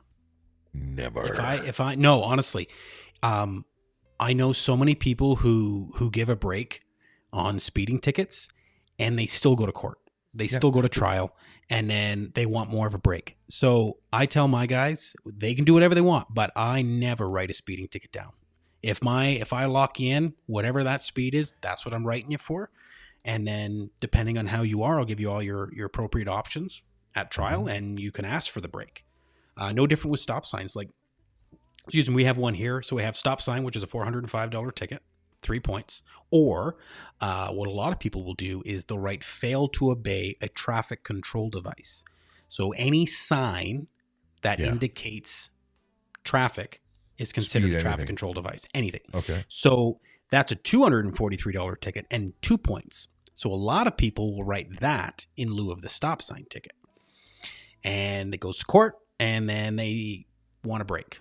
So I just write the 405, write the 405. If they want the break, now you give the court system and the Crown something to work with. Otherwise, they do nothing. They get the 405. They blew a stop sign. Don't write them down to the 243. Yeah, they don't need discounts. What they need to do is change their behavior, and the big sting tends to be a memorable thing. That's why tickets are important. It's not about making money. It's about giving you something that really sucked, that you felt, and that maybe changes your behavior. I mean, I got my license, and I was, a young driver on the road. I got a speeding ticket. I think it was 15 over. and I got a stop sign ticket. I didn't even see the stop sign. I'm friends with the cop who gave me that ticket, by the way. It's so funny. Every time I see him, I'm like, you gave me a ticket when I was a kid. He stopped bugging me with this shit. You know, he's had enough. It's like been 25 years of me reminding him that. But you know, it would be unfair of me to stop harassing him. So the deal is that it changes to the right people. It changes their behavior, and that's what we're trying to do. It's important. And when people say, "There's like, oh, why don't you give me a warning?" It's like, well, this technically is your warning. This is a $405 ticket that says, "Do not do this again." If this is such a problem for you, then you know. And it's the ones that get me. Like today, I stopped the guy, stop sign, and he's like, "Oh, I didn't even see it." Like to me, that's worse. I would rather you tell me I rolled it than say I didn't see it at all. And then say, well, I'm not from here. He had a Saskatchewan plate on. It's like you should be paying even more. Stop signs are the same in North America for the most part, except for Quebec. Quebec has. So I'm like, you've seen the stop signs everywhere, you know, like, and like I said, sorry to cut you. If you're in a new community or new city, it's even more important to be more vigilant of where you are and the signage, right? Yep. Like, I don't know. Sorry. Slow down if you don't know where you're going. Make sure you're paying attention to the signs. I had a young man that I pulled over when I was doing King Street enforcement during the pilot that came out, where we made no through traffic on King Street. It was a straight through for TTC vehicles, streetcars, but everyone else had to turn to the next. Well, he went straight through on a no right turn. Sorry, a no straight through. He went straight through, violating the sign that said no straight through. Yeah. When I pulled him over, he says, "Well, you know, I got my license from somewhere in Asia, and when I came here, they gave me a straight trade." What he had done was he went over there, lived there for 6 months, applied for a local license, and skipped the G1, G2, graduated because they gave him a full license. And there was a deal. He says, "Well, it's different there." I said, "It's different there? Are you saying there's no signs that have arrows that have a strike through that says you can't come through? Because I can certainly suggest we review your license and we can have 100%. A little check to see if you actually qualify in this country to have that license." It was a very interesting conversation. He took the ticket, he even paid it because he was full of it. He was just trying to make an excuse. But and I think that's the biggest thing is they'll say anything to try and sway your decision. Those people, and by those people I mean people who break the law. So we're real late in terms of responding to some of these, but All Things Sports Saskatchewan says it was this combined traffic services motorcycle cop that gave the guy a ticket in the drive-thru. That was in Saskatchewan. Okay. The media. Okay. Don says, "Do you want more gifts? Be my friend and I will support you." I'm getting a lot of emails from people who say they're part of a TikTok agency. Apparently, it's a big thing. I'm not going to join in. I don't. Scammers. I appreciate the gifts, Sean, by all means, but I'm not doing any stuff. Okay, what is this? I'm in Alberta. Not too sure. We talked about this though. Okay, we already covered it. Does your family like Ribfest? Who doesn't like Ribfest? We have Ribfest out here every day because there's ribs here every day because we have tons of pork and ribs. Pigs. And, oh, yeah. What is this? Marked fuel. Alberta. Kevin Samantha says, "That's absolutely absurd. I never heard of someone eating a bowl of ice cream while driving. I've seen people eating with chopsticks. I've seen people eating cereal. Like, we're not cereal's a common yogurt. One. Cereal's real common. Mine was the Blizzard or a McFlurry. He was driving with his knees and he was sitting there eating a McFlurry the whole time." Kevin wants to know if I remember Amir Lodi. Of course. Can I go on the phone with Tesla on autopilot? That's DJ Mills who wants to know. No, not in Ontario. It's not a level 3. It's not autonomous. It's supervised, sort of level 2 or level 2.5, you want to call it, but it's not legal. In fact, my favorite ticket is to find a Tesla driver and give them a ticket. And it's not because I have an issue with Elon Musk. It's just because I know they're going to be an easy target. I used to. Every one of them was on their phone. Like I spent $125,000 so I can use my phone while I drive. No, that's not how it works. It doesn't work like that. Or the ones that are sleeping while they're driving. It's like that's careless. Sorry. Truly idiots. Yeah. What do we have here? Oh, what is this? Oh, a bunch of really good questions come in. I can't believe we've been on for 2 hours, or I've been on for 2 hours. This has gone by really, really quickly. I was late as usual. Lost in Space fan. Will Robinson, yes. Uh, okay. By the way, because we've been yapping and time has flown, this is Mr. Logan Grant. Well, sorry, Sergeant Logan Grant. It's called promoted and stuff. And you haven't done your bit in a while, eh? Which bit? You're Sean from... Oh, I mean my name is Sean Shapiro. I'm a former police officer who talks about traffic safety, traffic law, and police stuff every single day. And if you aren't already following me, you really should. And if you're on TikTok, you should be tapping that screen until your finger goes numb. I've been doing that for my other account because I have an account that I have my moderator status on, so I can actually kick people out that are being rude. But I haven't had to do that today, which is good. Oh, good. Yeah. Deuces Wild wants to know if a passenger has to ID. In Alberta, if there is a reason, yes. Absolutely. Same thing in Ontario. If you're not wearing your seatbelt, that would be a violation of the HTA, and thus you would have to lawfully comply with a demand of a police officer or peace officer certified under the Act to do that. So you have to ID, and if you don't, you can be arrested until such time as you can be identified. Big 10-4. Is it Big 10-4? We have, can you ride an electric bike that does not have pedals and goes over 60 kilometers an hour on the road? What is your... this is good conversation. I want to know about e-bikes in Alberta. Man, we are so behind on legislation for e-bikes. So in order for you to have an e-bike on the street, it cannot exceed 32 kilometers an hour. 32 is the same as Ontario? 32 kilometers an hour. Anything beyond that, you are considered a prohibited vehicle on a highway. Okay. And thus you would require registration, insurance, the whole bit. Bingo, now, same as Ontario. Legislation hasn't really caught up here in Alberta yet that clearly defines that. So there's Alberta guidelines that state what a prohibited vehicle is. But there's nothing in legislation that says, like, you can't just charge someone for driving a prohibited vehicle. It's a motor vehicle. But as soon as it goes over that 32, I got a guy, homemade, it was a gas-powered pedal bike, and I got him doing 39 on the road. So for you guys, it doesn't matter gas or electric? Because in Ontario, only electric is allowed. Yeah. Well, so his vehicle was considered prohibited anyway because it had a gasoline engine. But it was, But even our electric bikes, 30, 32 or less. And now they're making electric crotch rockets that 80K. are considered like scooters. They're almost not. like a moped. They're totally illegal. Yeah. Because like a class 7, a learner in Alberta can legally ride a moped without supervision in Alberta. Okay. So a learner so I don't know if a G1 Ontario, can do that. M1. So an M1, which is a motorcycle license, because it used to be a G for a moped, but it changed in 2007, and it requires a license ownership and insurance, and it has to be a motorcycle license. Yeah. They can get a low-powered license, but it still requires a license. So you can literally turn 14 in Alberta, go get your class 7, and don't quote me on the cc's. I think it's 160 cc's or less. You can ride a day after getting your class 7 license. Your learner's in Ontario, you get your M1.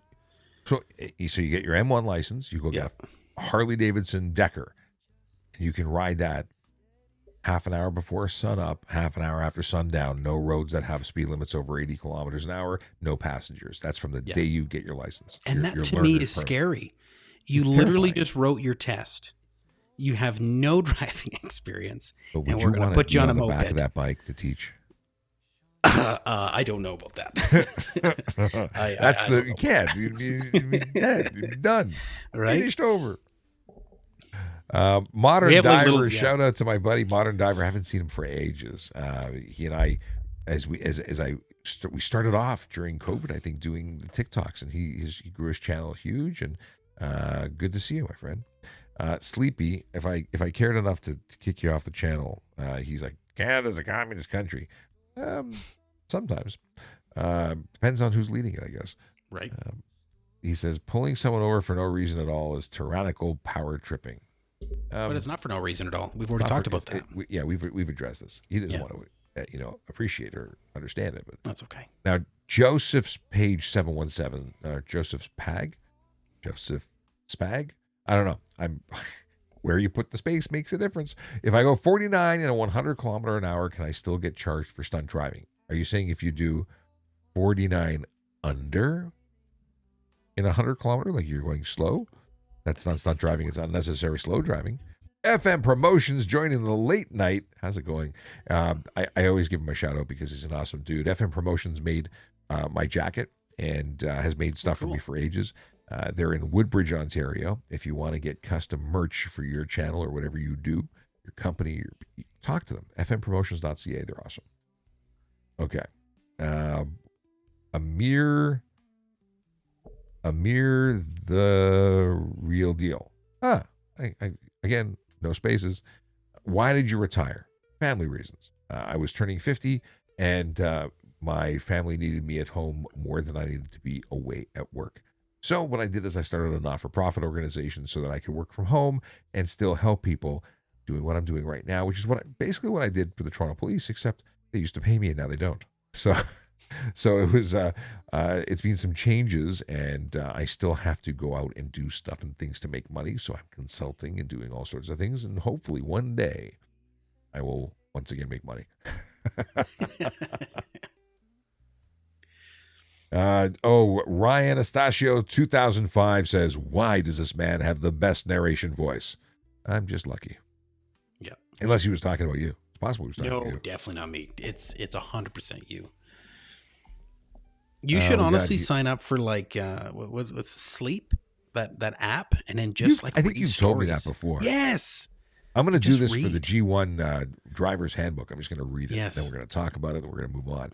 Chapter by chapter. It's going to be a great project. If you're not watching, or you're watching it, otherwise you wouldn't hear this. If you're not following already, you should be. And if you know somebody who's getting their license soon and they're going to get their Ontario license, tell them to subscribe onto the YouTube VoiceOver Cop, because that's where I'm going to create this little mini series of talking about the handbook. Corvette Canada, maybe, I don't know, it's cut off, says laser jammers and detectors are a great investment. I think you're mistaken. I think not only are they prohibited, but they're so easy to detect, and we charge you anyway, and we can rip them out of your car because we have the authority in Ontario to stop you, search the vehicle, and take them off the vehicle. People don't like it when a screwdriver. When we catch people for speeding here, if there's a detector in the front window, I guarantee if it's me, you could be the nicest person on earth, you're getting a ticket. That just tells me you're a habitual speeder. And but you know, like I said, if you're good with your radar, by the time you turn it on and it detects it, I've already locked you in anyway. So you just got to know how to use it. And there's so many false calls. Like everyone's proximity sensors and radar for cross traffic, they're all active and they're throwing people off. So maybe they're good. Maybe they're actually slowing people down all the time. But I mean, at the same time, like, you have to estimate first. So I've already estimated you speeding, and my radar is only confirming my estimation. It's helping us determine the fine. Mean, yeah. So you should have 100%. A speeding 1 kilometer or 100 kilometers is speeding, and anything over 50 is going to be, or in some cases 40 is going to be stunt. Yeah, stunt driving, but just for speeding, I know you're speeding. I don't even have to come up with a number. I just know you're speeding. I can estimate that it's 15. Can I confirm it? I don't have to confirm it with an actual reading. I could actually say, I estimate that the traffic was doing 25% over, 30%. I think they were doing 40 over, but because I didn't have equipment to give a reasonable number, I chopped my estimate in half and I charged them based on that. And I believe that you will have no problem getting a conviction in court. No problem. A little out of the norm, but not impossible to convict. Oh, how about removing speed limits on the highways and enforcing strictly in the cities? I understand it. Why not just go to a track and do it like a grown-up instead of go to Germany? Why put Get people on the at risk? Autobahn?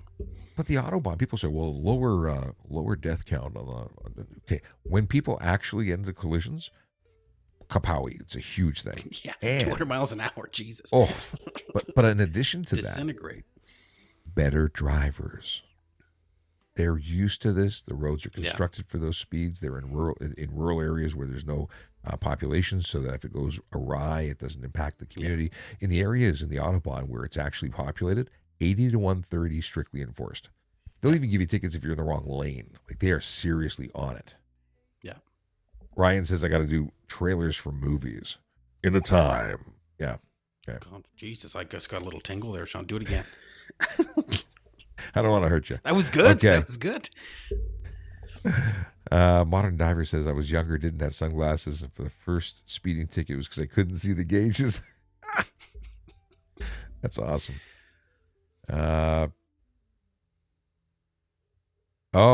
Conservative Canna, I don't know if it's cannabis or Canada, says pains me to say that my grandfather was a police officer, but modern cops are like paying the mob. I think you're a little biased, my friend. I think you're a little out of touch with reality. Norse Dusk says, have you retired from copping? I have.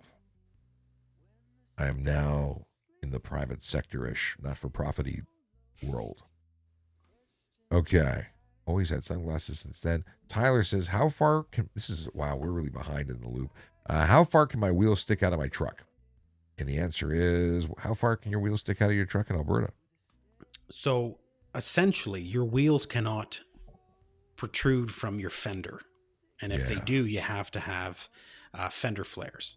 But if they're so large that it impacts the way the vehicle steers, it's illegal regardless. Yeah. Well, so because here in Ontario, if you like, there are so many, like we don't salt our roads here. We use sand.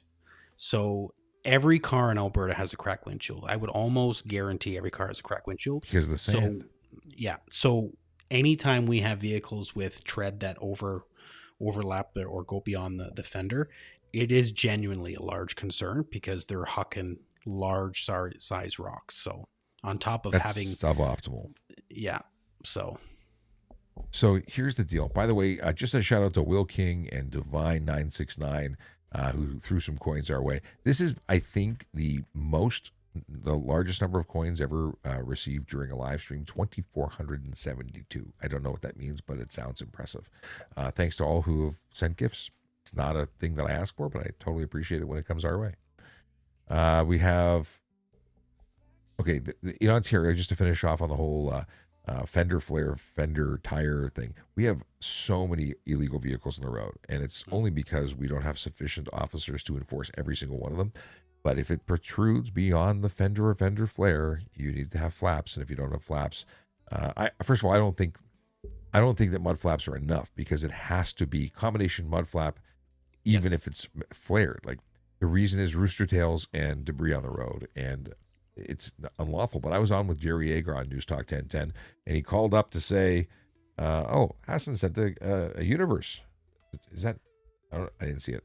I just saw the alert. I don't even know if it was to my channel or if I'm getting alerts for somebody else's channel. Whoever sent it, you're awesome. I'm just saying.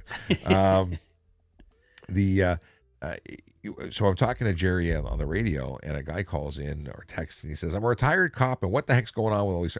Every other car has illegal something on it. And it's only because we're overworked and understaffed that people get away with it. A lot of times it's like, where do you start? You pretty much start to triage traffic. That's exactly what you do every day. You have to. You can't do anything else. You're so outnumbered. Right? You gotta look for the worst stuff. Well, if you think about it, if I pulled everybody over for 5 or 10 over, then the person doing 40 over passes me, but I'm not available to stop them because I'm dealing with the paperwork of the 10 over. So you let some of the small fish go because you're looking for the big ones. You can't stop everybody. It's just like fishing. Yeah. Not that I'm an angler, but occasionally throw a line. Bruv says reasons are unfortunately very easily manufactured. They're also just really easy to not manufacture, but just open your eyes and see what's happening, and people are violating all day long. But he says, shout out to you, sir. Keep up doing the great work. You're truly appreciated. Thank you very much. I appreciate it, bro. You are pretty awesome, Sean. I do try. You're awesome too, though. Even if you shaved your beard a little bit. I'm sad. I'm sad that you're bitter. I'm sorry. I get it. It's okay. The Air Force guy, retired Air Force guy that says, did you know that an elephant can, whatever, how you do? And then he talks about something. That guy, first of all, I love his content, but at one point he had a guy who shaved his beard and showed what he looked like, and he says, I'm sorry for your loss. Right? Well, I think I saved the video. It's like, when you have an oopsie doo with a shaver, it's a big deal. Do you what do you use for a shaver? So I don't usually do trimming of my own beard. I Oh, you go usually to go the to the beard barber guy. for that. Oh yeah, Mhm. yeah. There's we got a really good barber shop here in town with the Lebanese guys, and they know what they're doing. They do And beard stuff. but oh yeah. So but for my face and my neck, I use a Schick Hydro 5. I have I sensitive ginger skin, so I I need gotta that. tell you that you can change your world if you get what is it called? It's called a Henson. Henson. I've heard of them. They're a Canadian company, aerospace Yep, engineering. yep. One Um, blade. one blade. They're real cheap, but cheap. Not the shaver itself's $100, but it is the best and last one you'll ever buy, and that's 5 cents a blade to replace it. And they will not, with your gingy skin, get irritated. One of the problems with multi-blade shavers. Sorry to everyone who doesn't care about shavers. Multi-blade Or shavers gingers. they pull the hair away from the skin, cut it, and then it goes Yeah, under, and it really irritates the skin. yeah. These shavers are incredible. I They assume used you to have get- one. I have three. Oh, Because I started talking to the company, and I'm like, and then my buddy bought one. And if you were local, I'd give you my extra one to try because that's why they gave it to me. So what happened was I bought one, and I'm like, I don't feel like I'm shaving enough. It doesn't feel close enough. mhm. So they said, well, we'll give you we want you to be happy. We want to hear what you do, and they knew who I was and my social stuff. And they gave me another one that was a little more aggressively measured, like it was a deeper cut. And I'm like, this is perfect. I like this. So they said, keep it.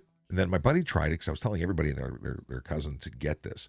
And he bought it and he hated it. Hated it. Didn't feel like that what he was used to with the multi-blade, 5-blade, craziness. So he wanted to return it. So I was facilitating the return, helping him out, talking to my buddy at the company. He says, you keep it. You lend it to anybody you want to lend it to or gift it to somebody and, hope they enjoy it. They're really solid Nice. guys out there. So not only is it a Canadian company, not only do they make great product, they're just solid with customer service. So I see yeah. them advertised quite a bit. Should And check them out, I man. do look at it, but And I can tell you that I that's a huge money saver because 100 blades I is just like bought 10 one the bucks. other day. Well, yeah, even it's cheaper just to buy a new razor, and it comes with 2 for $20 versus buying a whole pack of. Holy moly! But these are 100 replacement blades for 10 bucks, Yeah, $12. It's so good.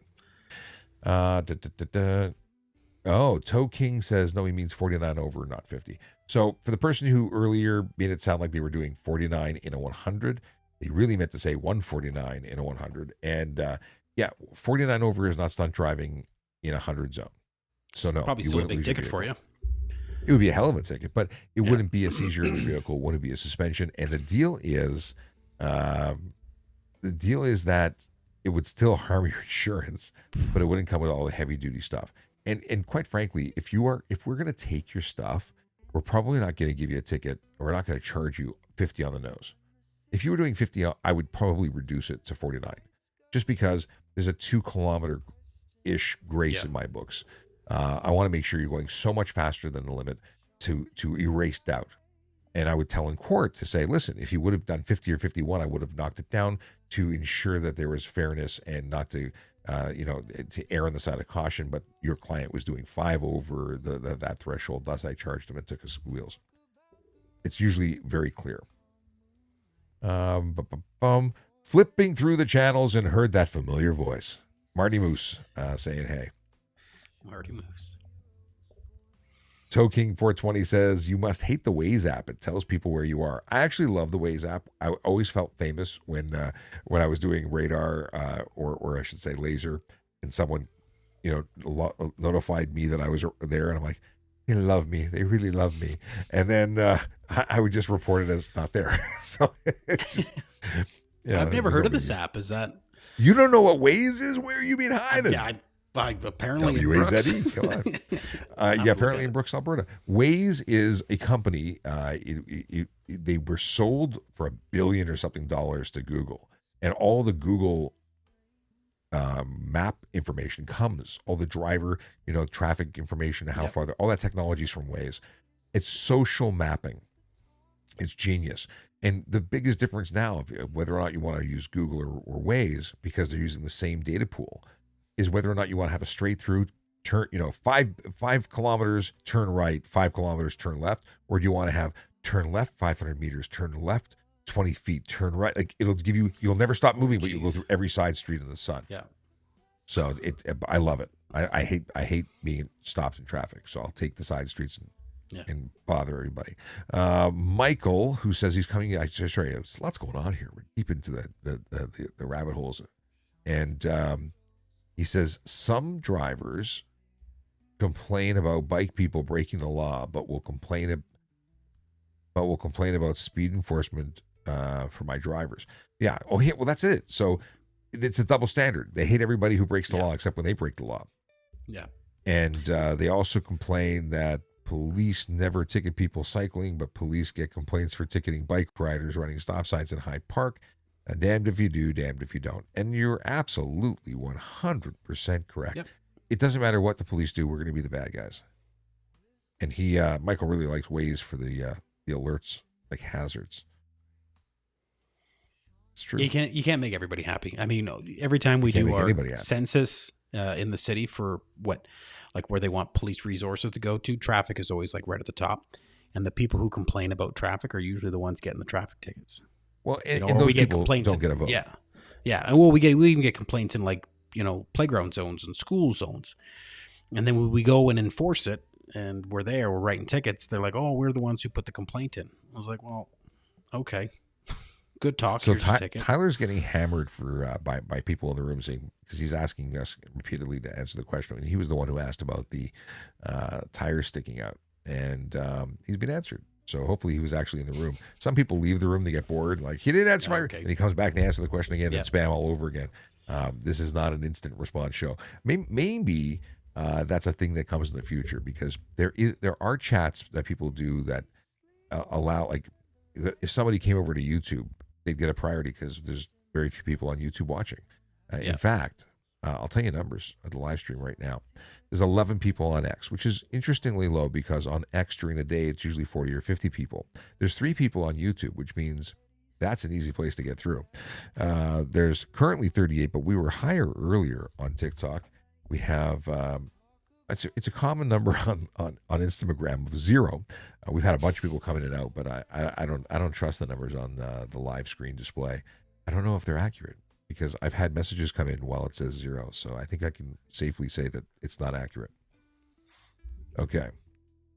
What do we got here? Marty Moose appreciates the answer for the tire extending bit. Cool. Are dollies on a tow truck legal on 400 series highways? That's Tow King 420. Are they legal? Dollies? They're required in certain situations where you're towing a vehicle like a 4-wheel drive. I've never heard of a situation where they're not legal. Have you ever had a situation where dollies on a tow or we don't have to be strapped? We don't really have tow trucks, like 3/4 ton tow trucks here, like pickup truck styled. All of our tow trucks are all flat decks, heavy flat decks. So we don't have those.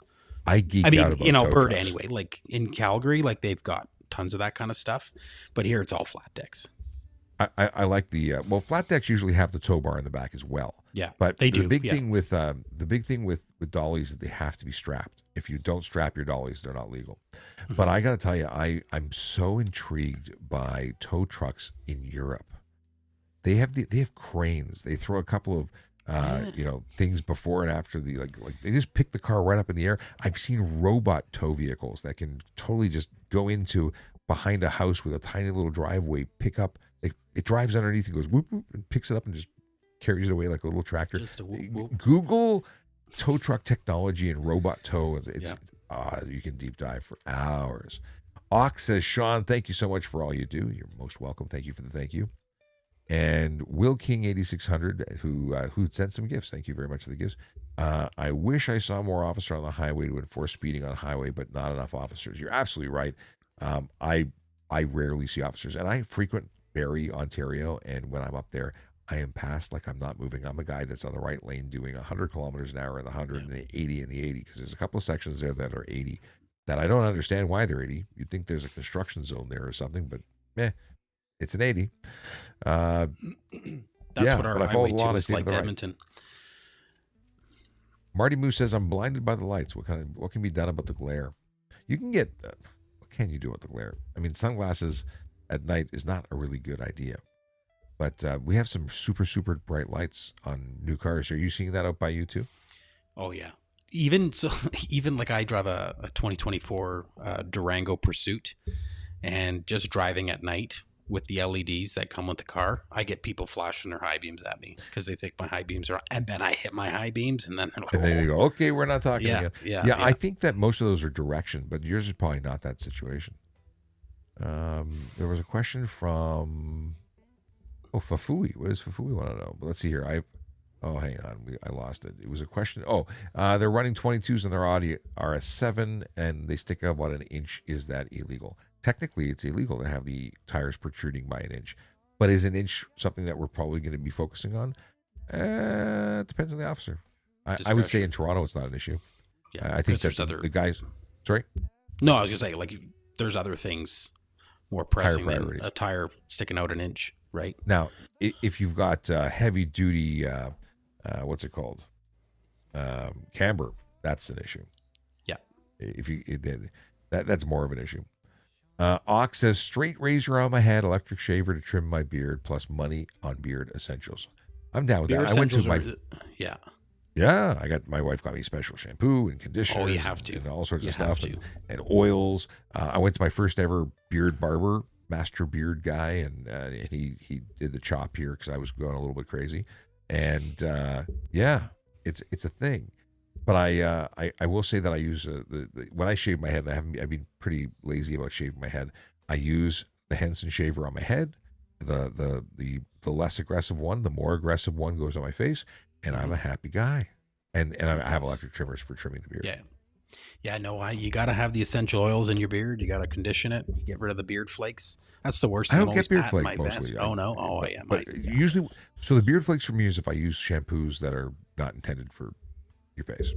I think that's where it is. And then you got to get a good beard comb, good wooden beard comb. Combing. I have a boar bristle brush, and I have combs, and and blow dry after the shower. Blow dry. I do not blow dry. Oh, you noticeable difference. Really? And you can get this beard straightener on Amazon for $80. I'm scared. And it's like a hot comb, and you just comb your beard. Oh, I don't know how I feel about this conversation. No, I didn't know how I felt about it either, but here we are. Gord says they need an animated police series so you can voice the lead character. Great work, Sean. Thanks, Gord. Appreciate it. I did just voice something. Which one? Paradise PD. Have you watched that? No, I've not. It's on Netflix. You need to watch Paradise PD. I might have to go tune in right now for half an hour before bed. You might have to. I did just voice a character. I don't know how the writer-director likes it, but I voiced something for an animated series or an animated short, and I sent it over. I got some redos. I haven't heard back, so either he hates me or he loves me, and I don't know. But I'm looking forward to seeing what it looks like. Ox says, Sean, you should come out with your own beard oils. Interesting. I that's an area I hadn't thought of doing. Maybe one day. You need merch of all kinds, right? 2K7 Gabo says, how many demerit points if someone's caught driving with an unlicensed firearm? Demerit points are not going to be the problem at that point. That's a criminal offense. That's yes. Let's see here. Traveling 49 in a 100. That's Marty Moose. Oh, Marty Moose jumped over to YouTube. So he must have heard you. Get the answers. He's on it. He says, I look forward to the fog line when encountering bright city lights. The fog line? Look towards the fog line. This is terminology I'm not familiar with. Marty, enlighten me. And he says, drying clothes on a line is a noticeable difference also. I'm not picking up what you're putting down, brother. but I love it. I just don't know what you're saying. Michael says, if I was a TV, new cartoon Super Sean. If I was in TV, new cartoon Super Sean gets every traffic offense. There you go. A super traffic cop. That would be an interesting thing. I wish I could draw. Then I'd just make my own cartoon and do that. I think it'd be hilarious. Okay. You can't put too much on your plate, Sean. My God. Yeah, I want to do everything. I want to live a full and with right side of the road. Still not picking up what you're putting down. Okay. Front windows cannot be tinted. Covers are legal in Ontario. That's Jay answering Ashlyn. Oh, okay. So Ashley Lynn Becky Moe says, I have a tinted license plate cover, tinted windows. Is it true that it's just one more reason for them to pull me over? Is it true that it's true that they're illegal? So it in Ontario, the windows left and right of the driver can be tinted to a maximum of 30% light blockage, meaning 70% of the light has to get through, and that's for safety certification purposes. So if it's more than that, your vehicle could have the license plates pulled and you can get towed home. In terms of less tint, which is unlikely because most people tint well above 30, but if you have less tint, legal tint, and it's dark outside and I can't see inside as a police officer, well, there's a charge for obscure interior of motor vehicle using color or reflective tint. So the idea is that you can see the driver, that the driver can see you. It's called nonverbal communication. It's really important. You know I'm looking at you now, but when I'm reading this page, you know I'm not looking at you. Well, if I was driving a car and you were trying to decide if you were going to walk in front of me or if I was going to hit you, this would not be a good time. This would be a better time when I look at you and you look at me and we have that little nod. We acknowledge each other. Really, really important. And people who just dark tint the crap out of their cars are making it unsafe. In fact, have you seen my article on X? Do you X.com there, Logan? I don't know. LinkedIn, on LinkedIn. I post articles on bettertraffic.ca, LinkedIn, and X.com. And if you go to those, I have an article about taking my kids to school with the tinted window people who almost took me out in the crosswalk. It's amazing how bad it can be. Anyway, I'll get She's lucky she's not in Alberta because there's no tint in Alberta. Zero tint? Zero tint, none. Driver's side, passenger side, nothing on the front. Like I know some places allow to the LS1 line. Zero. AS1. AS1? AS1. Yeah, AS1. I once called it a PS1. Yeah. But yeah, no, zero tint on driver's side window and passenger side window, zero. And zero tint for the license plate frames or license plate covers. So yeah, you're asking for it to be pulled over. It's not just one more reason. It's because you're breaking the law. Okay. Ox, thanks for answering that. He said the same thing. Fafafui. Why does that sound? It sounds like Baba Booey. I know that. Yeah. Well, Baba Booey is with our friend from Sirius Radio there, Howard Stern. But Fafafui is a whole variation. I like it. I'm digging it. When will Toronto police get tough with cyclists? When we have enough officers to get tough with everybody else who's violating on the road. Because with cyclists, it tends to be self-correcting. Just saying. They get hit, they get smoked, they get taken out of the game. It's sad, but it's true. Metallica said it best. What did Metallica say? Sad but true. Oh, there you go. Will Davey 613 says, speaking of visibility, those cars with colored headlights are just plain annoying. Like car coming at me with pink headlights coming to work at night. Well, not only is it annoying, it's illegal. In the province of Ontario, you can only project yellow or white. What's that name that posted that? Will Davey 613. I think he said you were late for everything. That's the guy. Okay. Yeah. I'm guessing. I think so. I'm going to throw him under the bus here. He's actually a correctional officer in Ontario. He's a solid guy. He's a solid guy. Very good. Yep. That's amazing. Does he have pink headlights? No. He says, hi, Logan. It was probably him. It was probably him with the pink headlights. Let's be honest. Iraq says, would I get a ticket if I'm from Ontario driving with Ontario plates on Alberta with all windows tinted? Yeah, I think you would. You don't give exemptions. You can. You can. Yes. There's an exemption. No, like you. No. Like you can get a ticket. Oh, you can. Okay. Officer discretion is going to kick in. Don't get me wrong. Obviously, we don't have the instruments to test your window. We don't because we don't have tint. We don't need to test it. So if you have glazing, window tint, whatever on your windshields, whether it's the passenger windows or the driver window, you can't have it. We actually have a lot of people from Ontario in Alberta. If you're pretty much residing here, working here, and you still have an Ontario plate, 100%, you're going to get the ticket if that's what we're there for. If you're driving through, I mean, it's discretion. I would tell you I probably wouldn't because you're passing through. You're coming from a province where it is legal. You're not taking up residency here. You're not here for a long period of time. But again, it comes down to officer discretion, right? Like, how long do you have to be living in Alberta before you have to change plates? So if you work or you even have an address here, it's plates. So you have to change your driver's license within 30 days.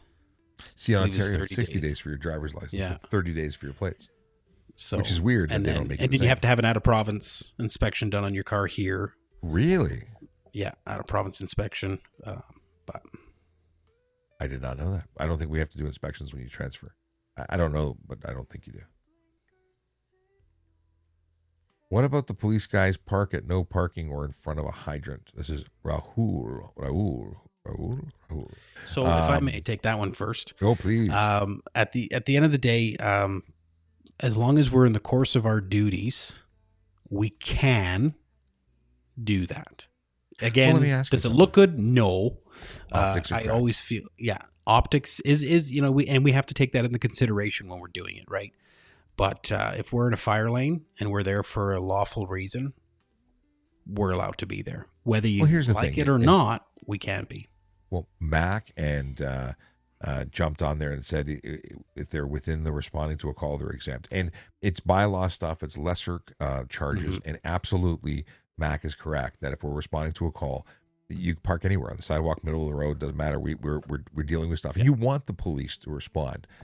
You want emergency services to get to the person in need as quickly as possible. Yeah. Now, here's one that pisses people off, but I'm going to say it anyway.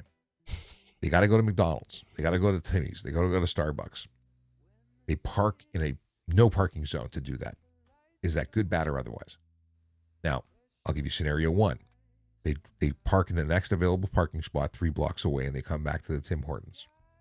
Is that what you want your cops doing? Not only are they wasting time for the walk, if they get a priority call for service, they have to do 3 blocks of walking. And I'm exaggerating this, of course. They have to go far. If they pull up to the front of the store, they go out, they come in, and they go. Now, is that lawful execution of duties? I would argue that it is, because they have to be available for service. Okay. Then they say, well, if they're working with a partner, couldn't the partner stay in the car? It could, but then there's an officer safety concern. You wouldn't, like my friend was murdered waiting for a coffee at Tim Hortons. There's a real and present danger against police. Mhm. So, I think that you not only are they lawfully doing it, it just looks bad, but I also think that there's a justified reason for doing it that can be easily explained. 100%. Spider's And back. I think the big thing for me too, is, and like you said, it's the response time. If a call comes in, you need to be close. And you know what? We're human too. We all get breaks. We all need a coffee once in a while, right? But based on what we do, sometimes we have to be as close as possible just so we can get there. And it's happened to me. Yeah. And I've been in the drive-through when it's happened, and I'm like, shit, now I have to jump the curb and get out. So I try to walk in as often as I can, but Because drive-thrus are not a safe place Yeah. to be. If you have to go Yeah. somewhere, you're stuck, and it's terrifying. Knowing that you have to get somewhere that's urgent and Yeah. you can't go anywhere is seconds a turn terrible into place to be. minutes turn into hours just waiting to it's And you hit the button to make the noise, whoop whoop, and that's wrong button. Wrong button. Oh, But it creates issues. Will Davey, Constable Hong was a good buddy of mine from the motor squad. That's who I was talking about. Okay, what was it? Depends on officer general experience, understanding common sense. Kevin, to say common sense about giving a warning on unsafe vehicles. If it's unsafe, it's truly unsafe, regardless if I can see it either way, but I don't think it's common sense.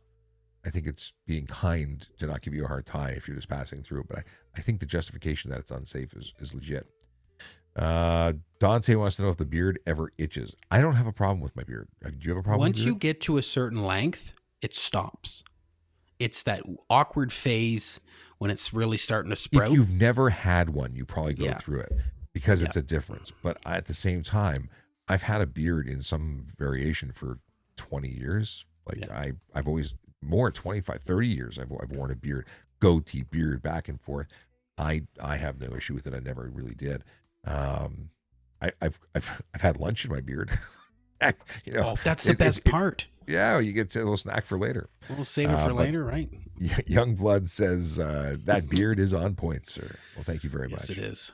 And if you go back to old episodes where Logan's joined me in the past, the roles his are beard- reversed. his beard was epic. Do you ever miss the beard? Do I miss the length? Sometimes. I mean, I like growing it really thick in the winter. It's like wearing a scarf on my face. But as it gets warmer, right? As it gets warmer, I just need it to lighten it up a little bit. It'll After this, it'll grow again thick. Oh, you'll do it again. Oh yeah, yeah. It Right happens so fast. I wake up. I'm like Tim Allen in the Santa Claus. I my shave, goodness. I go to bed, I wake up, and I'm Favorite a full movies. beard. So yeah, yeah. BK, I just saw that you sent some roses. Thank you very much. And Will King, you sent more stuff. I don't know how far back this was. Obviously, it was not live response to the appreciation of your gifts, but I do appreciate them. Salt Creep says, LOL, no, not true. Bikes cause the issues and flee. Police and city officials are exempt while on duties. But I don't know about the bike. I don't recall where bicycles we were. or motorcycles. I don't know. Bicyclists can't really flee that fast. Dutchy in Ontario says we transferred Friday. Don't know what we're talking about there. Jay says you need to do inspection. I bought my brother's girlfriend's car from Alberta and had to get safetied. Okay. And Dutchy in Ontario says we moved from Nova Scotia to Ontario and had to get a safety. I guess these are all standard things. That's very interesting. Mm-hmm. Now, Nova Scotia, I want to travel Canada. I have not spent enough time traveling Canada. Just saying. Thin Blue Line Gaming. Hi, Sean. It's Devin. What's going on, Devin? What do we got here? We got, can a combined traffic services cop from another city patrol in a city they have not from? Combined traffic services, this is terminology from Saskatchewan because we don't have a combined traffic services cop.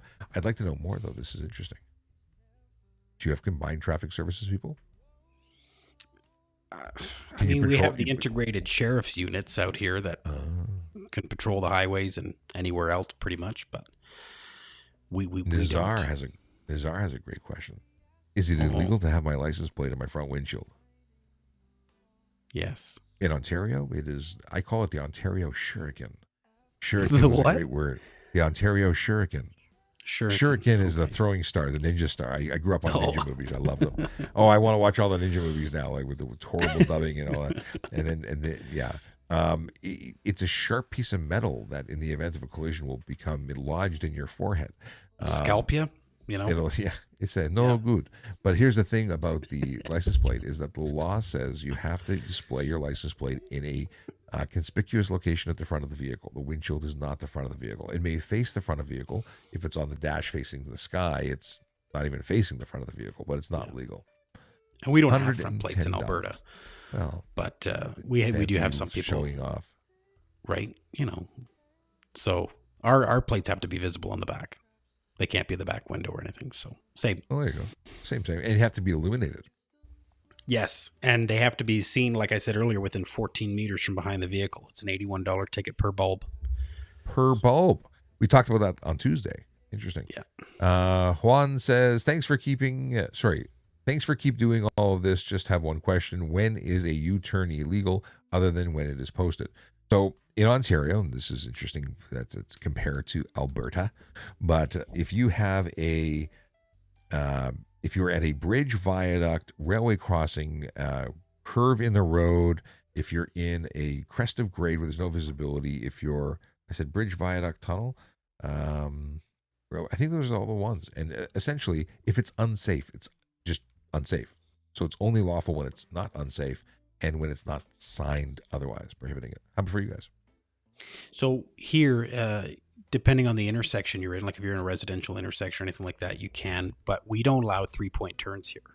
And that was one of the things that I had a hard time learning. No 3-point and no U-turns? Or you can do a U-turn but not a 3-point? So you can do a U-turn in an intersection unless otherwise posted, or it's not safe. But like if I'm on a residential street, I cannot do a U-turn in the middle of that street. I cannot do a 3-point turn. You are not allowed to. But 3-point, are you conflated? So a U-turn we're identifying U-turn as one thing. No, I know. So we got U-turn as this thing, and then you've got the 3-point, but you can't do that. Because you're obstructing traffic? Is that the reason? Yeah. There's multiple reasons, but yeah, they don't allow 3-point turns here. Even so we have angle parking here.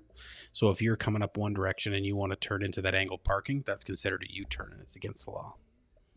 I like it. What is this one? How does an officer report a driver to the MTO for unsafe driving when they didn't break a law? So MTO being Ministry of Transportation of Ontario, If I as an officer believe that something you did, whether I made observations, had a report come in from the third party, if there's cause for me to believe that you are unsafe from the perspective of health, wellness, or something that just it was really wonky, I can write to the MTO and submit a form saying that I have concerns that this person may not be capable of safely operating a vehicle due to any number of reasons. And that's a suggestion, not a demand. They can look at that and say, we agree, we're going to review, Yeah. or they can say, we're good, they're good. Like, we don't care. That's up to And them. it's funny you mentioned that. I actually did that specifically today. I stopped a gentleman who went through a red light. When I stopped him, he said he had brain surgery a while back, and ever since then he's slow to react.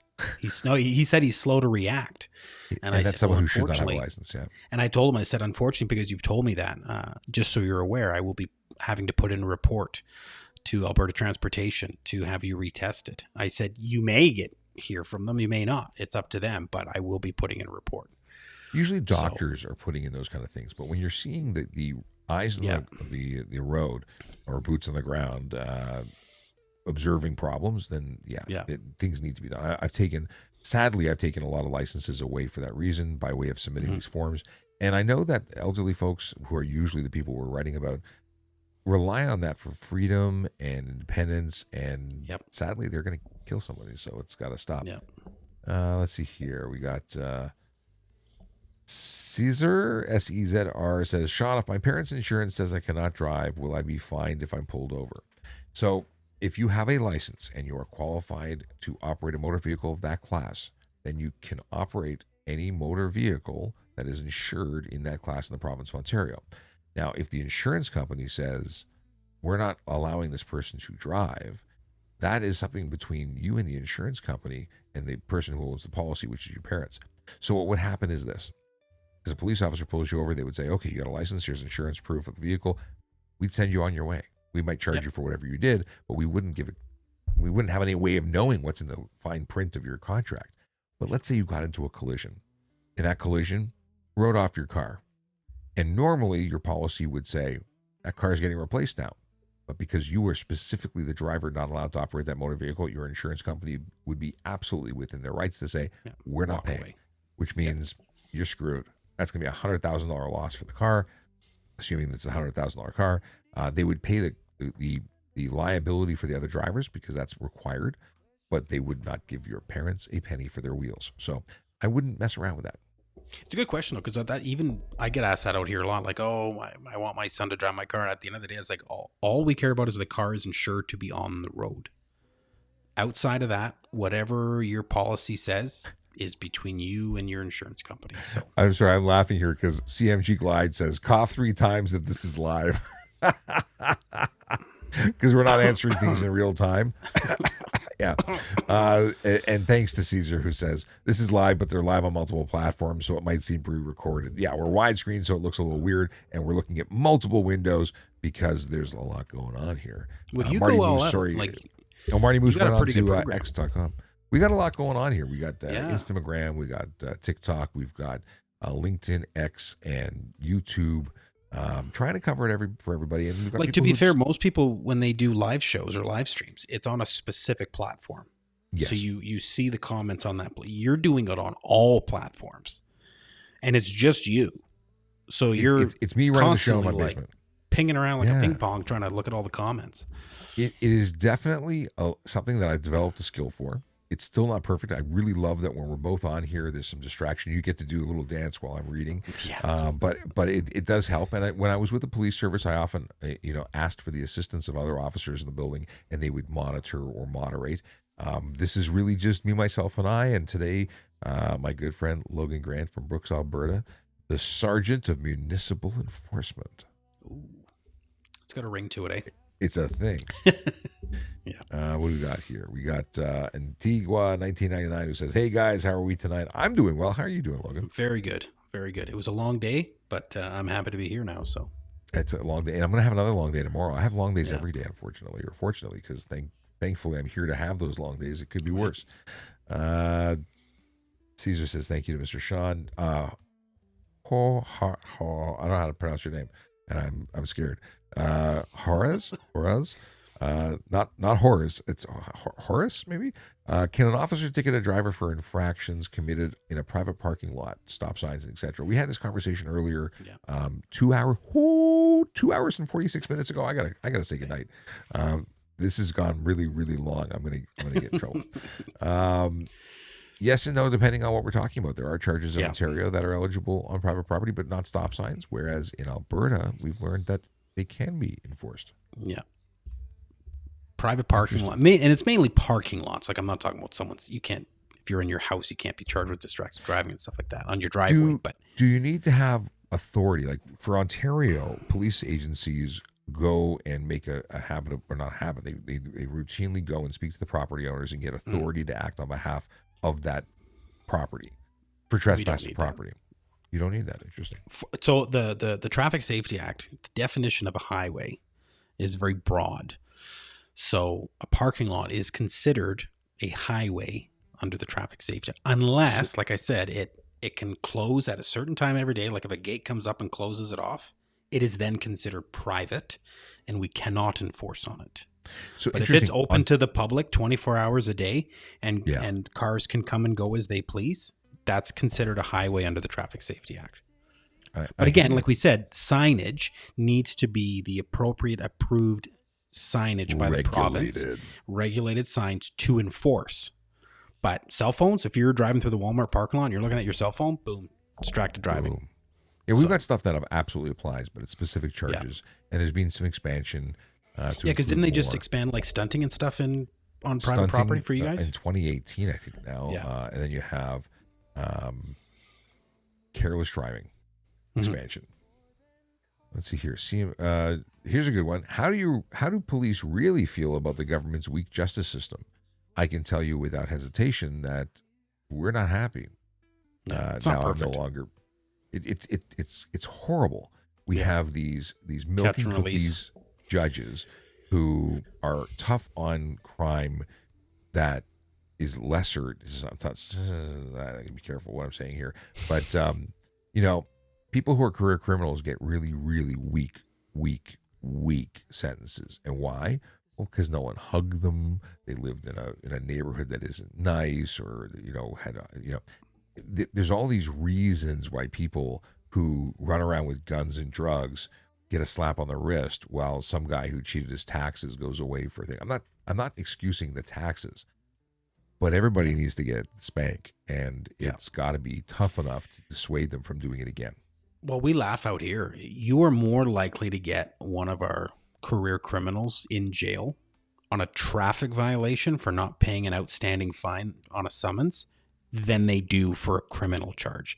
They either get pled down, or they get probation, or a slap on the wrist. We'll put people away more on no insurance charges than a criminal charge. It's crazy. But even for our insurance stuff, like they love to give $2,500. Well, it's $5,000 minimum, but they make it $2,500 because they have all these things. Well, they calculate. It's a $5,000 minimum, but no one gets the $5,000 minimum. Yeah. It's like a 5-year minimum for a firearms related offense, but somehow they never get the minimum. I could rant a lot about this. Yeah, that's Arcane whole show. Well, yeah, 100%. Arcane 171 says, Alberta law. I don't. He does, which is awesome. So, got a question? Jackson, pop it in. Jackson Manuel says, what do you think is more dangerous, going too slow or going too fast? They can be both dangerous. Yeah. But generally speaking, going too slow, if you're alone, going too slow is not very dangerous. Going too slow when other people are going too fast, the combination or speed differential is very dangerous. If you're on the 401 or the 400 doing 50 under, you're going to get run over. But you're not. You see, the thing is, the person who's coming up behind you is responsible for what they're doing. And if they do run into you, they're responsible for it. This bully concept where you can be bullied into speeding or pushed to go faster because you're worried about the feelings of the I was going to say something really, really, really rude. The person who is violating the posted speed limit, they're the problem. The speeder but I also is the problem. A lot of places, and I only say this for this, I feel like a lot of places should be like Quebec in the sense of they put a minimum and a maximum. Yes, posted 100%, because that's where I loved that going in. It's like, well, your minimum can only be this, but because then it gives you a bit of a threshold to work with. And if you're not comfortable doing the posted, you've got a leeway there. But I'm also, if you're driving really slow, I'm probably not just going to pull you over because you're impeding traffic, but there could be some like impairment. You could be stoned, drunk. So like a slow driver there, is, right? is going to get investigated if it's real slow, investigated for impaired operation. Someone who's driving slower, like the speed Sunday limit drive. is a maximum, not a minimum. So Yeah. I will always go for the speeder unless I'm thinking the person who's going slow is high or drunk. Insurance lady here, it's Toby, who says, gotta say, trying to validate time licensed for Alberta drivers is impossible. Interesting. I've never tried to do that. Is it hard to find out how long someone's been licensed in Alberta? Like that have had a driver's license? Yeah. So I guess from an insurance perspective. From an insurance, yeah. I mean, so like if I'm running a driver's license through the program we use, I can actually tell when that driver was first licensed, like the day they got their license. But as it pertains to insurance is real, I don't know. Insurance companies don't like giving up a lot of that information, so it's hard to determine that. Interesting. But we have a good contact at the Canadian Insurance Bureau, and we can call them anytime during the day. Just give them a. Well, they're in the insurance business. They're trying to figure out what another province has them down for. I guess information doesn't flow as easily as we'd like. No, it doesn't. Well, the thing is when you have provinces like BC and Saskatchewan, where their insurance and registration are all through the province, but then you come to like Ontario or Alberta, where registration and insurance are very separate. You have to go get your insurance, and then you have to get your registration to the province. Right? There's no communication amongst them, right? Well, there's so many issues with communication. And just a quick thing. My name is Sean Shapiro. This is Logan Grant. I used to be a police officer in Toronto, and Logan is a sergeant of municipal enforcement in Brooks, Alberta. We do traffic stuff and things, and on Tuesdays and Thursdays, this might become a regular thing where we do this chilling out, ask a traffic cop after dark to help you know stuff and things about our jurisdictional laws.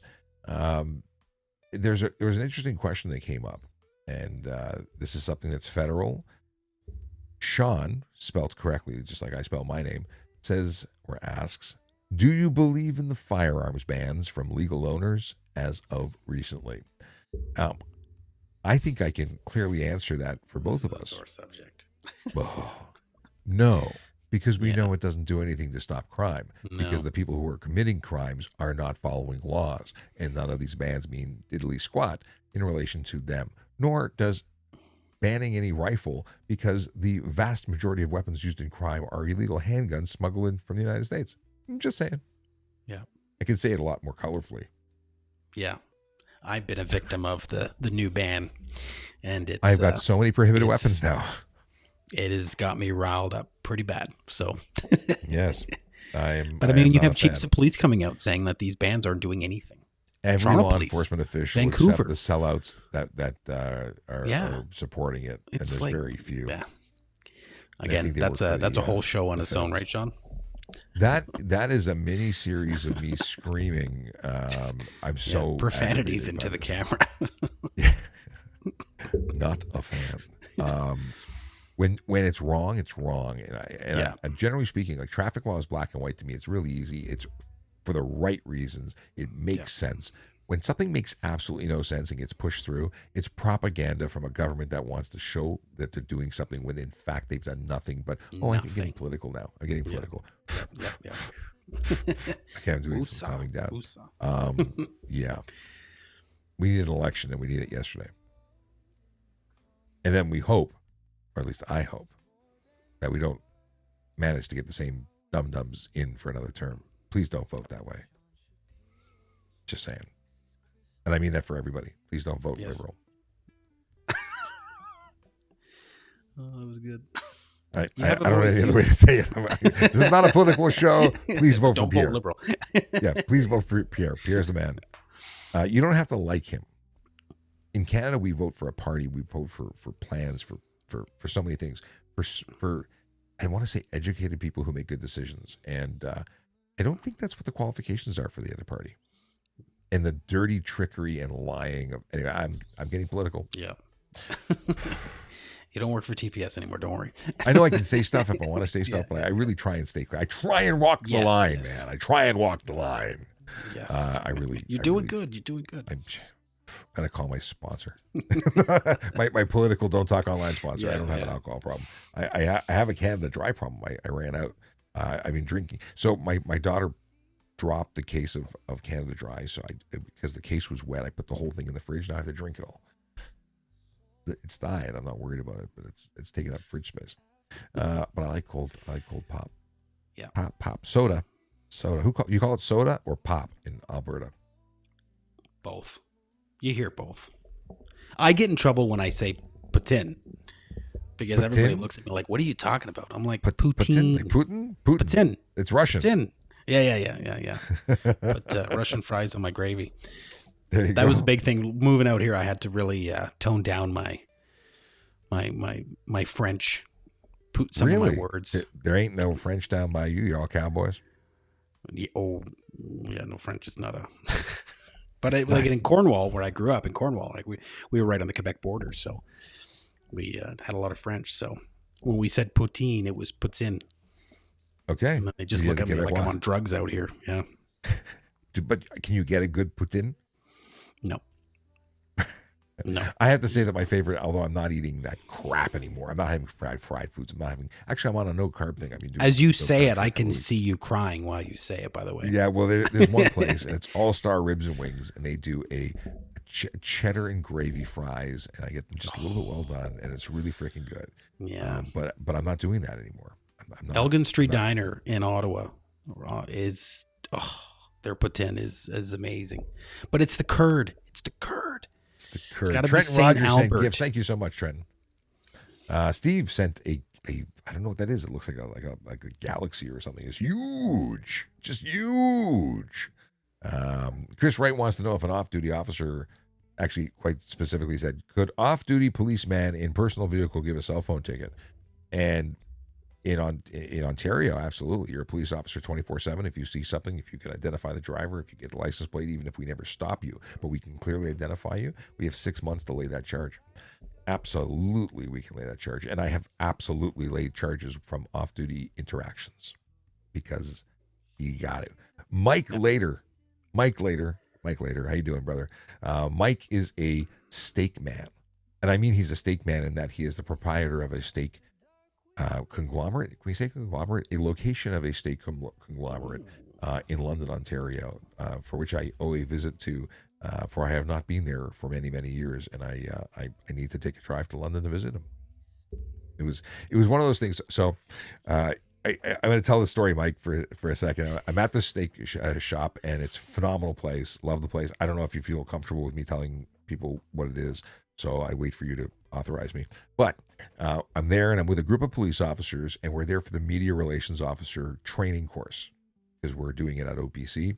So we're in London for the night, and he came by and said, listen, my wife is going to be so jealous that I met you and that she's not here because she's a big fan. And it was just this funny thing. And the woman, Sherry Greeno, who was the president of the group at the time,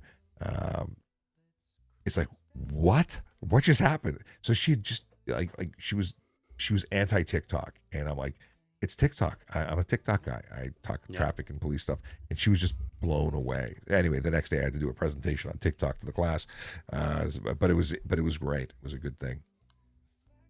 I've been caught out and recognized outside of my place of work because of it. So you are a TikTok guy, so, yeah, and it's the cowboy hat. It must be the cowboy hat. No, it's got to be, or the ginger. Either way, it's the ginger. My wife loves combination. Lil Cuff says Pierre for PM. And what is this? There's hundreds of MPs and only one PM. The MPs are under Pierre, and the most important will fight. A lot of support for Pierre here, I see. Yeah, Diana says, I like him. Actually, I got to tell you, I know people that are friendly with him, and they can't say enough good things about him on an individual level, never mind what you see on TV. Well, my good friend Matt, he's actually an RCMP officer. He's working tonight in Red Deer. His brother actually would write and help with the filming of all of his videos and stuff. And he said he's like the best guy ever. He's just down I've to heard earth. nothing but good things. Yeah.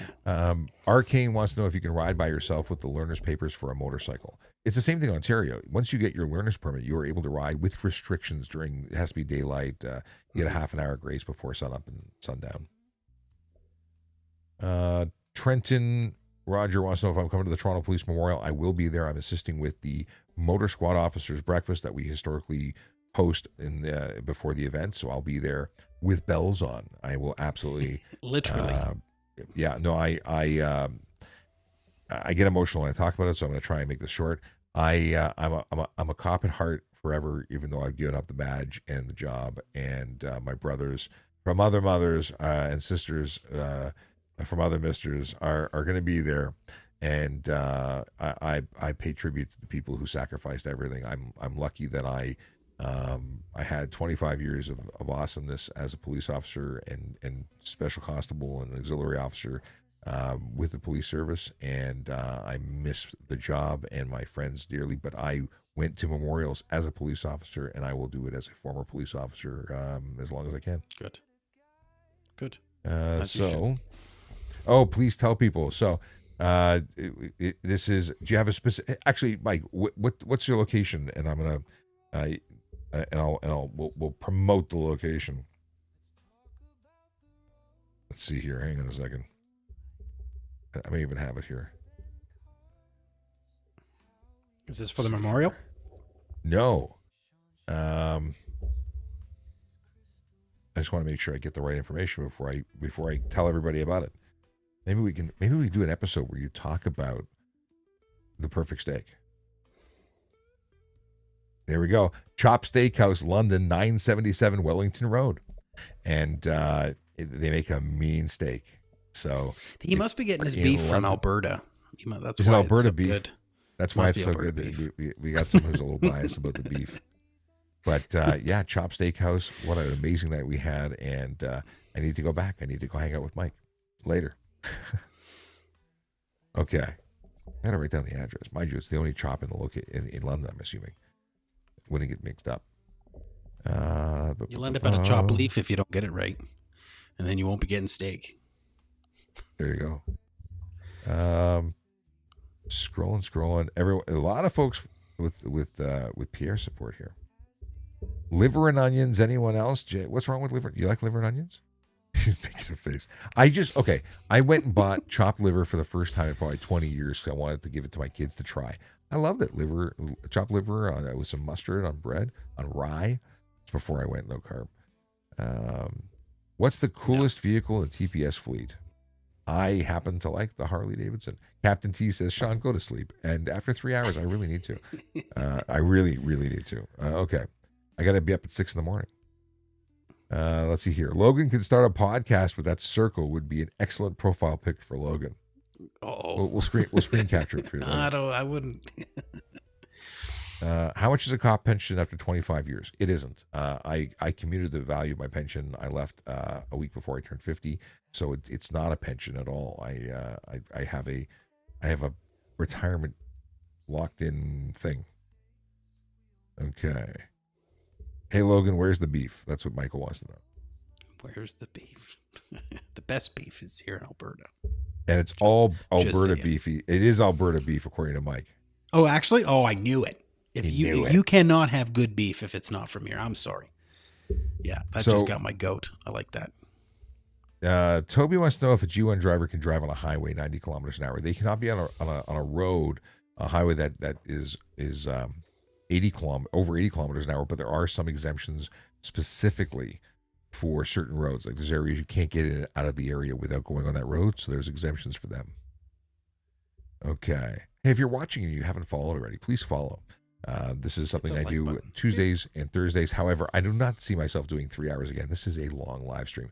I will be back tomorrow at 10 a.m. to do a live stream during the day. So, follow and then put the bell icon on so you get notified when we go live.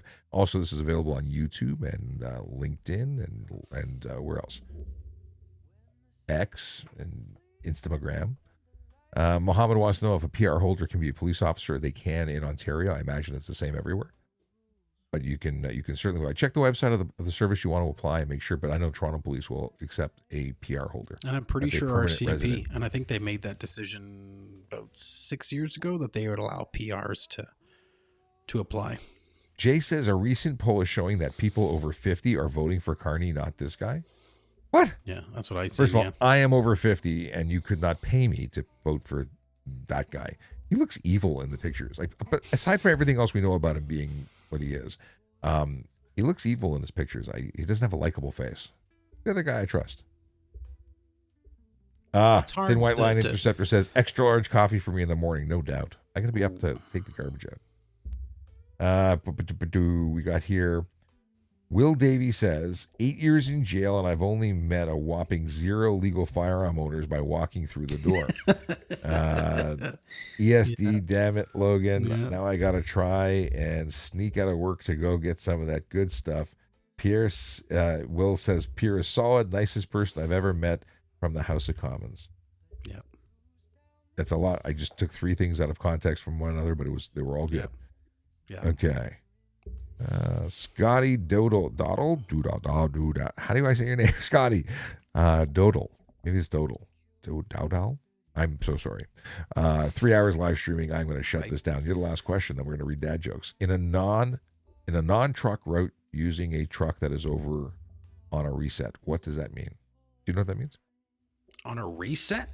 I don't know what that means, but if you're off the truck route, most municipalities have a bylaw for truck route matters because it's the city that outlines what the truck route is. It's not usually governed by the province outside of GVWs, gross vehicle weight, that kind of stuff. But yeah, it's a $250 ticket a year. Yeah, I don't know what the story. So the one thing I can tell you about a truck, so I don't know what you're talking about because that's. There's a question above it. Oh. Scotty has another question. I have a serious question. What likelihood of getting pulled over in a semi bobtail on PC? On PC?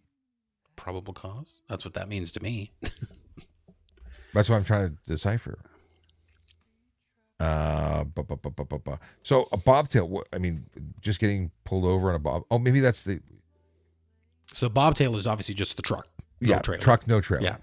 But that's not illegal. But what's the PC? Provincial? No, I can't. I don't know what PC is. Tell me what PC is. I want to. Commercial vehicle enforcement as a whole is a very niche. It's a specialty. Yes. It's a specialty. I dabble in it, but we don't. Well, I dabble in it too. I used to jump in as a motor squad officer. Oh God, no. So I was a motor squad officer. I'd always go and help out on the things, and I'd watch the guys do it. But I don't know shit from. There's a lot of math. I mean, I know we have calculators, but that's a lot of math. I'm not so worried about the math. I am. Scotty, send me a DM. You can send me a DM, or you can go send me an email at voiceovercop@gmail, or you can send a typey-dooey thingy in the trafficcop.ca website. You can actually just send me a message there. It works. What is this? See, I said it was the last episode, or last thing. We did this all the time, Sean. That's why we're here for 3 hours. No one can. What is this? No one can drink gas and lube. What? Oh, gas and lube. What? Then 24 says, "Can I drive an electric Vespa on the road while following all the rules as a teen?" Electric Vespa, if it's an electric bicycle, qualifies as a bicycle in Ontario, 32 kilometers an hour, no more than a 500-watt motor, and not weigh more than 120 kilos, must have functioning pedals, and you must be 16 years old to operate it. So if you're a teen who's 16, then you could operate it legally wearing a proper motorcycle or bicycle helmet. No one can drink gas and live. But this is ginger ale. I have no alcohol in my system. I am absolutely stone sober. I'm just tired. Okay. TikTok doesn't have a big enough comment box. Yes, but you do have a big enough comment box if you join me on YouTube, because or LinkedIn has a really big comment box. Oh, PC. So Michael says the PC is likely probable cause. Yeah. And he's a trucker. Hold on. He's a trucker. He knows lots of trucker stuff. Hours of service reset. being off 24 hours minimum, 70 hours in 70 days, or 120 in 14 days. So, now this is making. See, Okay. I am so glad. So you're if he's here, Michael. driving I the missed you. bobtail, does his hours still apply? I guess that's I maybe would what he's saying, imagine because it he's does not because it's still a got a commercial load. vehicle. It doesn't Still a stop commercial being vehicle, commercial. yeah. So I would not risk that. This is where you buy a car. You don't Because the drive thing it. is when we check your logbook, the logbook doesn't, whether you have something behind you or not, it's based on how long you've been driving.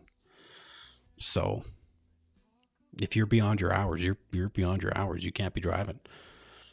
There's a message here that says Logan needs to hear it. So here's what Logan needs to hear.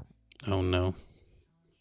Logan needs to hear it. Why do people in Greece hate waking up at dawn? Because dawn's tough on Greece. I like that one. That's good. I thought it was, when we were talking about dawn, I thought it was going to be like a Ginger thing where it gets too light, I'm pale, Dracula kind of stuff. But dawn's good grease remover. There you go. Yeah, I like helps the drop of geese it in too. the water and have it. The experiment from the commercial. Oh, yeah. Dropping it. Yeah. Has study ever been done comparing young drivers versus older drivers? Accident stats. Turf.ca, TIRF.ca is probably the place to go check that out. I don't have an answer right now, but well, you had that one. locked and ready to go. Oh, no one can live no one can live after drinking gas, but Jerry can. Is that what we were trying to decipher earlier? About when you were talking about the ginger ale? Yeah. Scotty wants to know about the law for driving 50cc for gas scooter. Does not apply. A 50cc scooter is a motor vehicle. A 30cc scooter is a motor vehicle. Need a license, ownership, and insurance to be on the road in Ontario. It used to be power-assisted bicycle. Now it is only electric power bicycle that's legal for the road. Dre Saburin says, I go for my G1 in April. So excited. Awesome. If you weren't here earlier, I'm doing a mini series on the G1 testing and preparing you for it by way of going over the handbook with you. So we're going to be reading that, creating that on YouTube. DJ Justin Anderson says, how's retirement so far? I'm working like a madman. You're not really retired, are you? I'm not retired. I'm doing exactly the same thing I was doing when I was working and just not getting paid for it. Let's see here.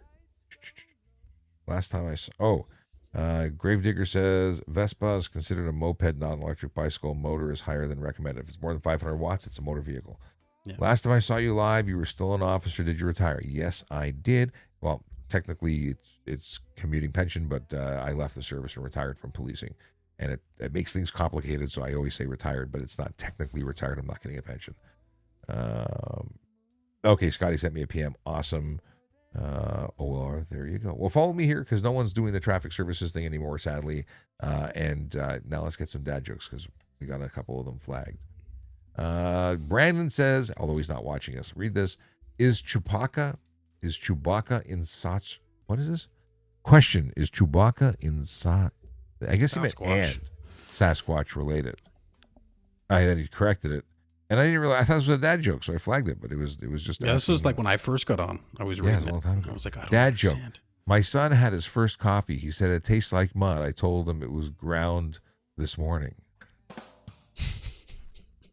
That's actually pretty funny. That's pretty good. Yeah. Why are there no vegan traffic cops? Because bad drivers keep having beef with traffic cops. Anything to stiff it to the vegans, eh?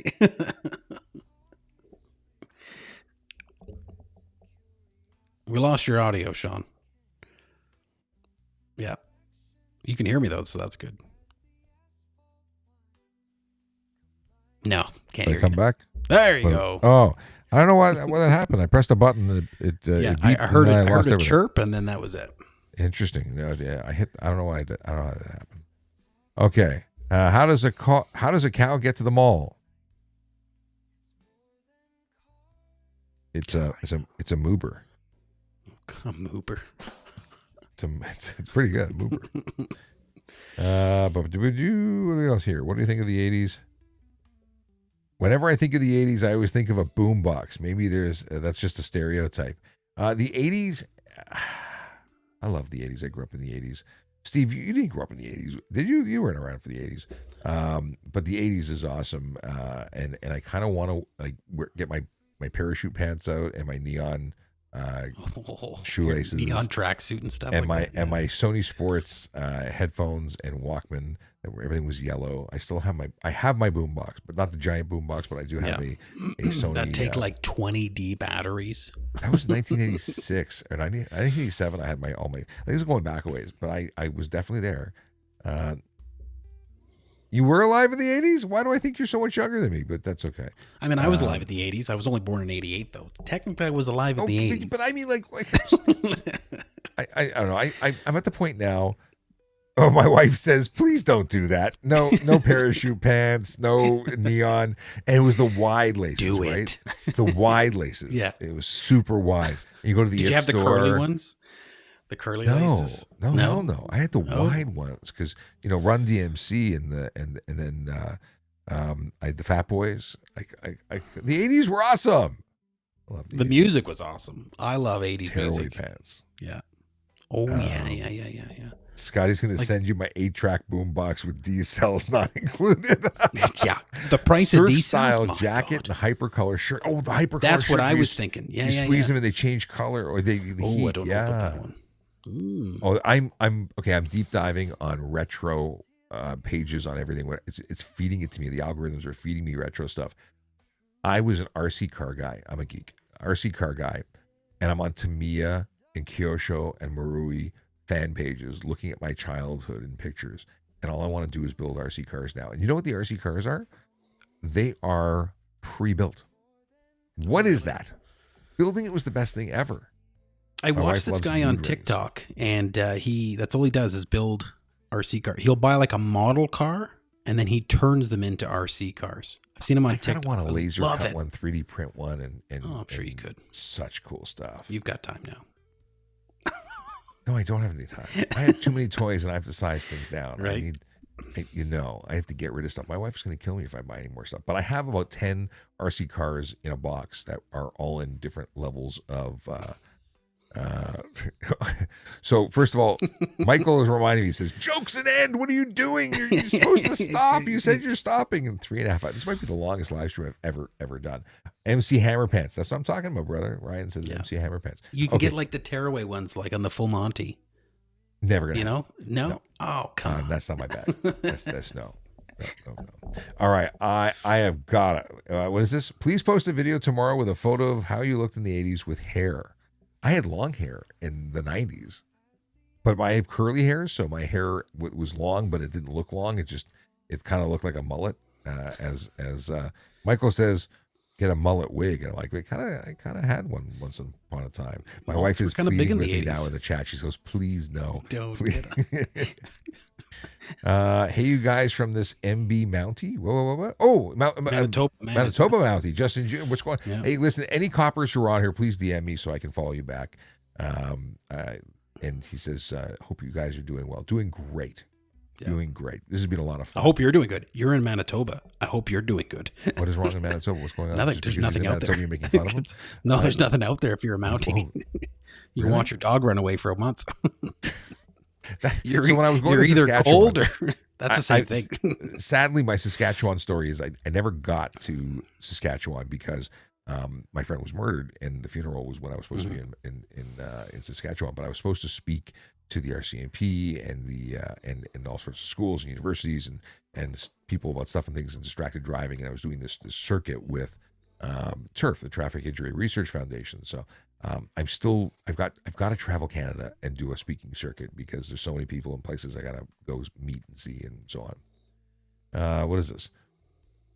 Oh my God. Paul R says, I didn't think I was going to be here this whole time. Loved it. I'm so glad, Paul. It goes to show you that talking about traffic and stuff and things is really fun for some. I think And sometimes for others, it's just not so nice to much. watch two people have a good conversation, Well, there you go. regardless of what it's about. So I certainly had a blast, even though you were late. I was in the room for like 10 minutes. Okay, I kind of ignored you for a period of time. I have to figure out what these like. I think you just wanted to make me sweat. No, the layout changed and the new look of Restream changed, and I just didn't see you there, and the lights were off. We need better. I'm gonna get you lighting. I'm gonna buy you a Christmas present. Oh, Peace got a ticket from a cop in Saskatchewan for driving 90 when the cop had. What is this? I got a for driving 90 when the cop have someone else. That is new for me. What do you mean? What do you mean? I don't know what you mean. I think what he meant is jokes and then end. No, that was Michael. No, I know. But it's so interesting. What are they asking? Right. Seth Thompson says, I remember watching your cop live streams in 2021 during COVID. I was in Waterloo at the time. Where are you now? He says, your live streams helped me get through a tough time back then. Seth, I'm so glad to hear it. I always love the feedback. I get lots of messages saying, you helped me get my license. You made me safer. I'm a grandfather. I learned new things. Tons and tons of feedback. I get coppers who say, you helped me, be a better enforcement officer. Like, I get great feedback. I don't share it. It's not my place to out their messages and stuff, but I really appreciate it. I'm so glad that I've been able to help people for so long. And so long today was 3 hours and 21 minutes. And you're still helping. I'm still talking. Kareem, thank you for the gifts. I see you threw some stuff my way. That I appreciate it. Let's see here. Scotty says, he in res policing. Right on, Justin Jr. Wow. Still respect you more than the peace officers. Res police and RCMP are all we need. Okay, that's what Scotty says. Seth says, I'm in Saskatchewan now. I struggled with addiction back then, and now I'm celebrating a year sober. Congratulations, Seth. That's amazing. Awesome. That's a big step. Truly, you should be very proud. I'm certainly proud of you. That's amazing. Well, we're here and we're doing this again Tuesdays and Thursdays. We are doing it at 9:00 p.m. And of course, I do it Monday, Wednesday, and Friday at 10 a.m. This whole night thing is new, and I'm really enjoying it. The ginger ale is amazing.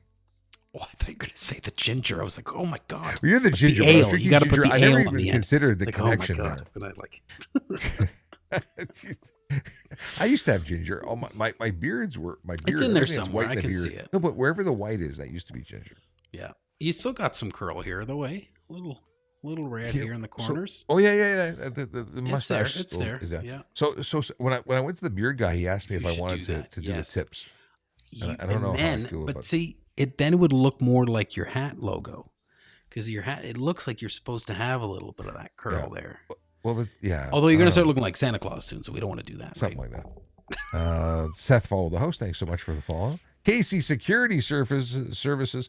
Now, Casey is up in the Sioux and is doing it's Sault Ste. Marie. I say it and then I question if I'm correct. Sault Ste. Marie, right? Yep, the Sioux. It's the Sioux, and he is. What is my wife says? Oh God, no! Are you saying the curl is not good? Yes, Miri? wax. You got to get the good mustache wax and get. I don't know how I feel about it. I'm experimenting. See, just now. But thank you for the gift, and see, I know I got it right. I just question. I don't know why I question myself. Maybe because I've been talking for 3 hours and 23 minutes. If you called it the salt, then I'd say you got a problem. But it's the Sioux. We have to connect again and chat more. Casey, we'll connect soon. Oh, my wife says, please don't do the tips. Love your face as it is. Okay, cool. And Ryan says, do it. Right. Too much fun. All right, I've had a blast. I got to say goodbye. For all who have tuned in and for the some who have stayed here for 3.5 hours and doing this with us, it's been great. We will try and get this down to a 1 to 1.5 as a goal. Maybe 2. Sean, I'm not going to lie. Every time I even did the one with Toronto Traffic Services, we never stuck to the hour. No, I don't know what think it I is. can stop at an hour. It's hard. Good conversations. But we have fun. It's fun. And then we have all these folks here and they got stuff and things to talk about and it adds to the fun. But we'll say goodnight tonight. Yeah. All right. It's 12:30 in the morning. Have a wonderful night. Drive safe. Drive sober. Park legally because Erin Urquhart is dangerous when she's got ticket books in her hand. And listen, Logan, it's been a blast. Are you available on Tuesday? Pleasure. We'll do it again. 100%. All right. You let me know and we'll be a thing. Make it work. All right. Maybe next time I won't have a Chick-fil-A cup in the picture. Yeah, it'll be a Wendy's one, Christ, next time. I don't know. I don't know. We'll talk about customer service next time. I'm not getting into another conversation. All right. Have a great night, everybody. Be safe. Smile. Everybody. We'll see you soon. Tomorrow, in fact, 10 a.m. Eastern time. I'll be here again.